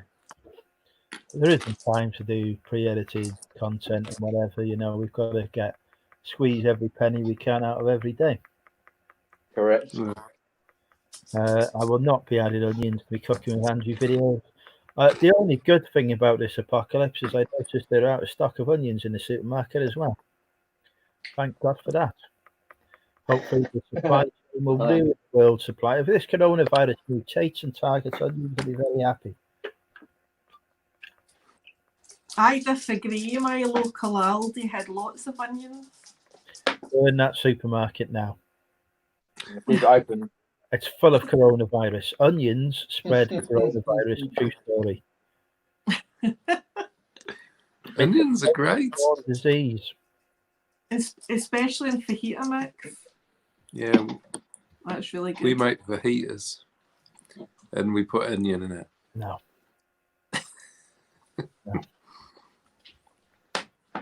Yeah, I am 100% certain that eating 10 onions is not the cure to anything other than constipation. Richard says he saw onions today. I've seen no onions today because I have not left the house. Fair enough. Yeah, I just went out to post a couple of items, but apart from that.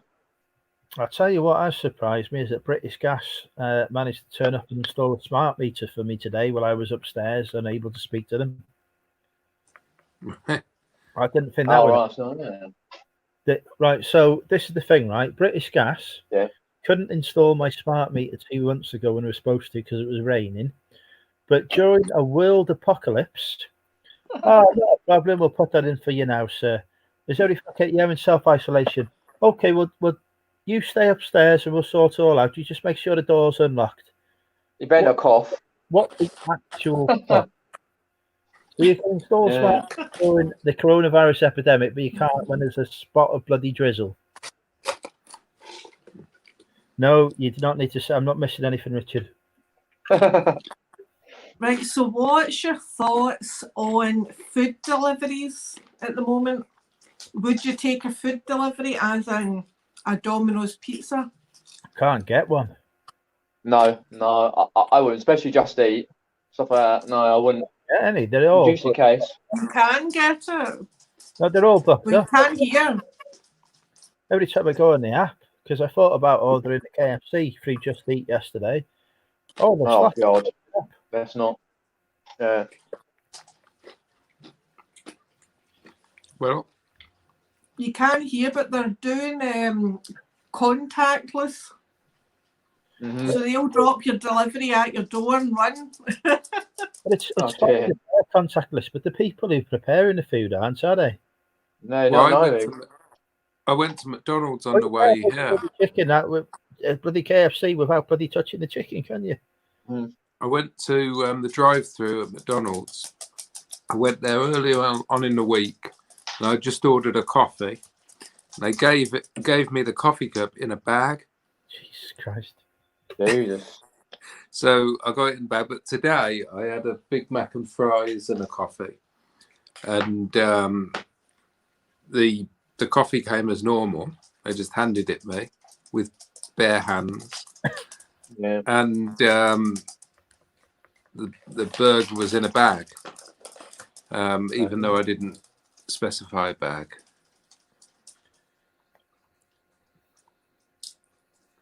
But yeah, it was a concern because I thought you don't know who's prepared this and how clean their hands are. That's true. Yeah, that's why I'm staying away. for a while. Oh, I thought the virus only lasted for 8 hours of contact, and I've been getting my person who's been picking up my parcels and taking to the post office for me to do it after they've been in the bin for 12 hours. Well, apparently, according to the WHO, the World Health Organization, it can last up to 48 hours on certain types of surfaces. So, Oh, right. Yeah, surfaces, yeah. So, if you think about your food now, Yeah. every piece of food you're getting in the supermarket has been delivered that day, basically, hasn't it? Pretty much, yeah, and it's gone straight away, yeah. As soon as it comes, that stuff was probably still, a live, breathing chicken less than 48 hours ago or whatever it was. So there's a real chance now that actually that stuff you're getting in the supermarket's got it anyway, so you're fucked. Because there's no delay in that. The only delay is the shit being killed or processed in the factory where you might be infected, getting carried across by the delivery driver who might infect it, getting put up by the supermarket worker who might infect it, and then you're buying it straight away. So my 8 hours has gone out the window. So I'll tell you. So whether it's your takeaway, whether it's your food from the supermarket, I think it's a fairly equal chance. But I think the contact list is bollocks anyway, because it's still going to be touched in the supermarket, in the takeaway, barely 20 minutes before. Yeah. So maybe. Yeah, I say I paid with cash the other day, like a couple of days ago when I went charity shopping, my local charity shop. Just I handed a note over, and that was that. No glove, nothing. But all the clothing items I brought were straight away. I got home straight away. They were in the wash. Took all the labels off. For like the one, it was they're all $1.99, and I was like, fair enough. And all stuck them in, so I was okay. But yeah, no gloves or nothing. I was fair enough. I always carry a little bottle of hand wash or whatever it is, hand gel, just in case. So I was like, well, my hand sanitizer that I ordered off eBay 2 weeks ago hasn't turned up. What ain't turned up? It's got lost. Well, it never showed us dispatch, so I put an INR case in it. And I said, "Oh yeah, we posted it today." Have you fucking? You don't need hand sanitizer. Soap and water's fine. Yeah, but I haven't got any soap, so. You could use dishwasher tablet. Oh my goodness. Yeah. I used the dishwasher tablet before. I'm fine. You use the more cleaning your home. We should all go back to the old school soap, the carbolic stuff. Oh my goodness. Do you remember that? I'm too young for that. Oh, you're too young for that. Shut up. Same here. Yeah, I don't know. What was that? It was like this pink stinky soap. It was vinyl. All right. It was called carbolic soap. I'm not that old, Jack. Honestly. I can't remember that. They had it in all the schools. I probably did use it when I was like in primary school or something. Obviously, you probably used it in high school. So. That's just cheek. Yeah. Oh. I can't remember to be honest. To wash at the moment. You can't hand wash with Harpic, you idiot. You won't have any hands left. Just use the Taurus. There must be somebody. There must be someone remembers carbolic soap. I'm not that old. Let's check the chat. Yeah, I think DVG does. DVG. He remembers it. I did get Laney. I got the last bottle of Carex in Wrexham, so I'm using that. It's not forever. All right, yeah. So yeah, I've got one, and down to my last bottle of Carex. I've got a couple of bars of Imperial leather soap. Right. the That's really spa. leather. It was Aye. carbolic soap in this horrible paper for toilet roll. It was disgusting. All right. Lainey remembers the soap. Yeah, see? Yeah, Lane, yeah. I remember the tracing paper toilet roll. My nan and granddad used to have this toilet roll that was like tracing paper, and we used it for drawing and things. All right. I can't remember what it was called. Richard will probably Right. comment in the chat what it was called, but yeah, it was. Oh, fair enough. Tracing paper toilet roll. Yeah, Yeah, can't I remember what know it was that called. because obviously my parents are over 70 years old, and when they were young, they used to use newspaper as toilet roll. And they used to get newspaper out and just was like, oh god, bug using Well, newspaper. in the old days, you used to have a bit of string with a load of Yeah, toilet yeah. roll, newspaper On on the it. outside toilet, yeah. Oh, wait a minute, I think I've locked the cat. Right. Oh, mate, freeze your bum off, yeah. I managed to get toilet roll at Farm Foods the other day. Nicky So toilet I've got Nicky toilet roll. Yeah, my mum got some the other day, yeah. Yes, hi. But they Oh, basically yeah. sold out as I was there. Yeah. And I didn't know when they were going to Yeah. get the next delivery. So Fair enough. One Yeah, pack because our shelf there. Yeah, you can't get soap in Wrexham. It's just not a thing anymore. Yeah, I know. It's crazy how people just walk around trying to get soap, toilet rolls, paracetamol. Like, Come here. come on, be sensible about these things. Hello, sweetie. Hi. Did you get locked out? yeah, apparently the Yeah. tracing paper toilet roll is called Bloody Eyes Out. You hoard bloody paracetamol. ISO. Yeah, You know, yeah. I hate everyone who hoards the paracetamol stuff that I've got here in my hands now, bastards. What a prick. Well, Yeah. Before I've got Yeah. no paracetamol in the house. from 3 different supermarkets, I went to 3 different places and bought a packet in each, Right. which I've had to Yeah, we use haven't ever seen it for about a week. for age. Paracetamol around our way. Plenty of ibuprofen, oddly enough. But, Fair enough. It's just our local supermarket, Sainsbury's. They'll going in with one trolley load, like literally loading it up, proper half like 2.5 times the amount of that basically holding it coming out because they were supposed to be stopping it for the elderly sort of thing, but then they didn't bother. Everyone went in. I was like 6 o'clock in the morning about 2 days ago. And because my mum went, because it was supposed to be for the elderly, they didn't bother. She said, like, oh, why did I bother going in? But she bumped into a couple of people she knew, and she was going around with them. And it's like, can't get this, can't get that, can't get that. But luckily, we did some online shopping the other day. But yeah, it's just crazy. Scaremongering, that's what it is, scaremongering. Go around and get stuff. I wanted to get some frozen stuff. Because I did think that, eventually we're going to go into lockdown, and I wanted to make sure I had enough to cover the time. And I went into Farm Foods because I thought I'd get some frozen stuff, and all the chest freezers in there were completely empty. Mm-hmm. I basically got the dregs. There was some weird stuff that no one else wanted at the bottom of all these freezers, so I just basically had them. But yeah, I think Aldi's are all the same, and they're all but most supermarkets are. Yeah, it's just one person started this rumor like, oh, you got to have toilet roll, you got to have this, you got to have that, you got to have the other, and everyone's gone mad on it. It's just stupid, really. It's crazy. Mm-hmm. Well done, Aid, who's just sold some laser discs. Well done, Aid. Oh dear.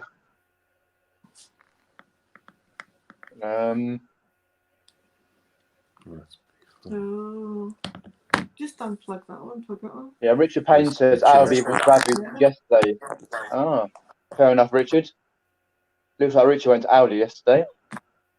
Yeah, I think he went to get some shopping, and Yeah, was pretty unsuccessful. I don't think there was a lot. I can imagine. Yeah, it's like anywhere in the country. It's like crazy. But I don't really want to go in them either. That's the problem. No, because there's a lot of people confined space. Yeah, sneezing and coughing. It's worse when someone sneezes behind you. It's like, oh, push you right off. Yeah, I just want to try and That's the really thing. only go to essential places. Sneezing isn't a traditional symptom of the coronavirus. It's a symptom of a cold, not the coronavirus. So yeah, the coughing you want to worry about, persistent coughing behind you, someone sneezing behind you, thank fuck, that's all right. I'm happy with that. I might get a cold. I can live with that. If they're coughing non-stop, you don't want to go fucking anywhere near them. No, you do not know. Just isolate. That's it. Lady, how are you? Welcome to the apocalypse. Hello. Oh, hi, Lenny. Hi. Hi. Still alive? I just about. I've still got. It's gone onto my chest a bit now, but Jesus. I'm all right. I keep just telling myself I've got a cold, which I probably have. You know what I mean? But obviously, with everything going about, I'm staying in and staying out of trouble. I identified my symptoms as a cold when the dog started sneezing. The dog started sneezing. Cold can spread from humans to animals. Coronavirus can't. So as soon as he picked up what I got, I knew straight away. I was like, oh shit, I've not got the virus. Yeah. But when I woke up this morning, like my chest was just burning. But last night my ribs were hurting. But like I hadn't been coughing up until today, so it's mad. Because up until today it was just all in my nose. But if it's in your nose, it's not going to be the virus. Yeah, they do say well, if you've got cold symptoms, it's not. Yeah. It's changed though, because on the World Health Authority it said fever, cold. There was like everything changes slightly, but I'm just kind of looking at it as it's just a bad cold, and that's it. Did you just drink 2 bottles of that? Yes, alcohol. And then skin.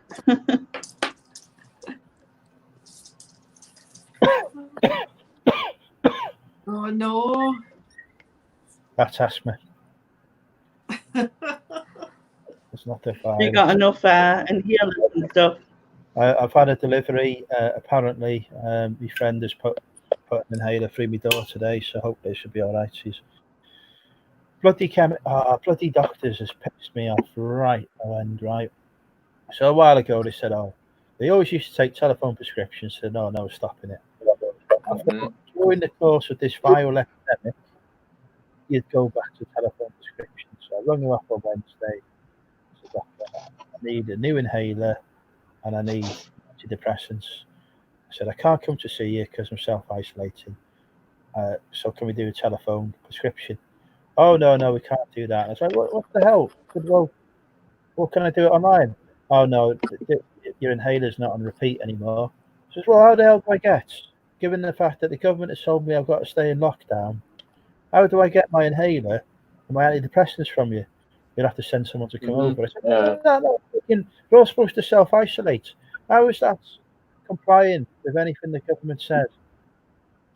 Oh, yeah, no, we can't do it over the telephone. No, you've got to send someone here. They'll have to put something through the door. I was like, well, if everyone that's coming there is I said, that door's going to be pretty well infected, isn't it? So I said, are you disinfecting the door? You know, after every person comes along there, are you disinfecting it? No, we're not doing that. Oh, bastards. So I did lose my temper a bit.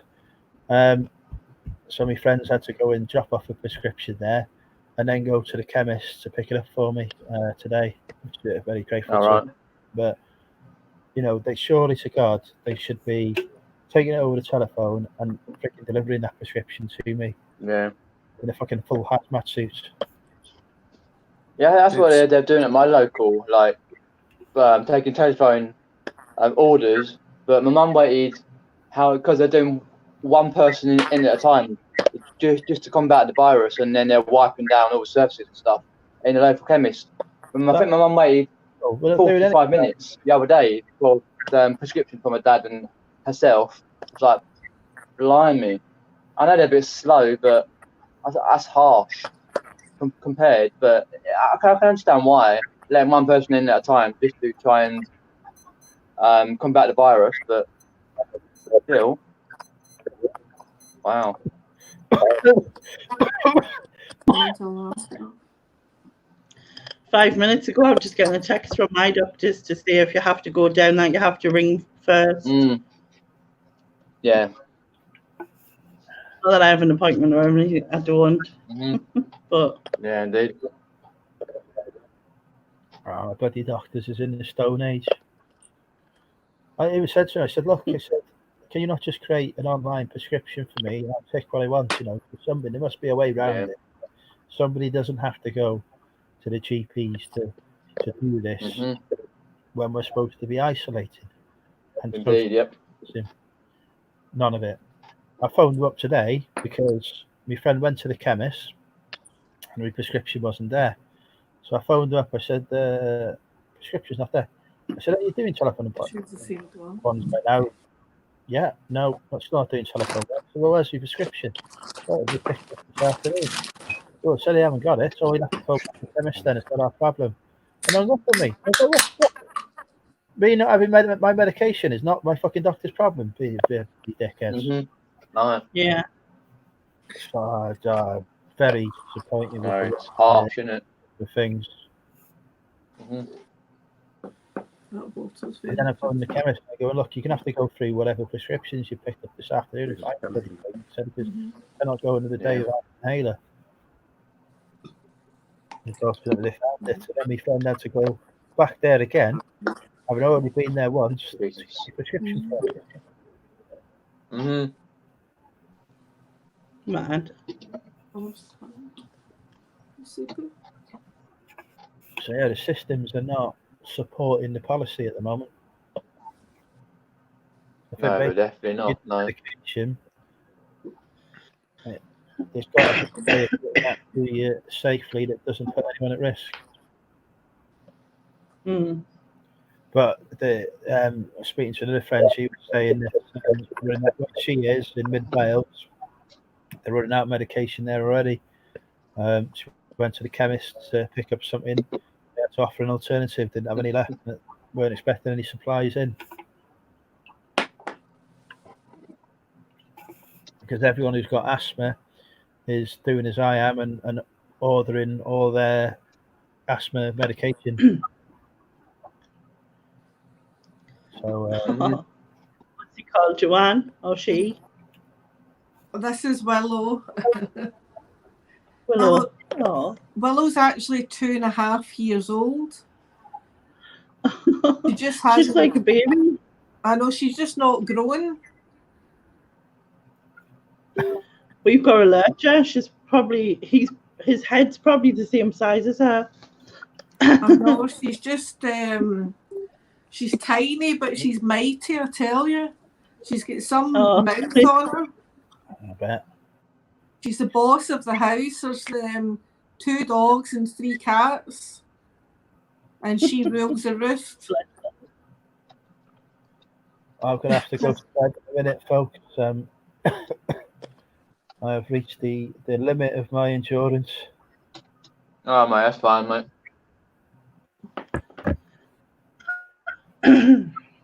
Yeah, bedtime sounds good, actually. Well, bedtime. Yeah. Yeah. I'm going to go. Bedtime. We've done a comeback appearance of Drinking with Andrew. Yep. We survived this. The apocalypse is still ongoing. Things can only get worse. It's the new theme tune of the United Kingdom. How worried are you about it? I'm not worried about it, to be honest, because it's outside of my control. Yeah, I'm like that a bit, like, to be honest. I'm sitting back, I'm watching it. I'm planning for it. I'm watching it with a sense of fascination. See where this goes and where it ends up, but there's absolutely bugger all I can do. No. You just got to ride the wave, as they say. Yeah. My I just only- wondered if it did like anxiety and stuff. You know what I mean? I don't get anxious about things that I can't control. I get anxious about what I can control. So apocalypses, you know, there could be a Good. nuclear war tomorrow. Wouldn't worry me. Dating, that worries me. Weird the Yeah. thing that cause anxiety, but yeah, no, I'm preparing myself as best I can for it. You know, I'm worried if I get the virus, I will actually die, but I can't change whether I get it or not. So I'm relying on Boris to save me. Indeed, yep. That actually Or tastes if better than people watching as well to save me. This is a good time to say, drink the Taurus. It will save you. This is the cure. Don't forget, folks, save the tourists, work for Aldi. Quit selling and work for Aldi. They're desperate for staff.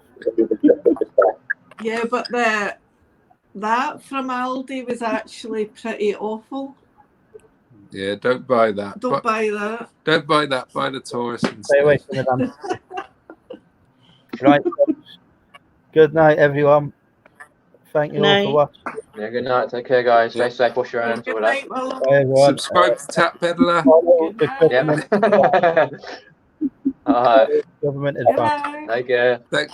Thanks, Andrew. See Bye. you later. Yeah. Cheers, Andrew, Bye. mate. Good night. Bye.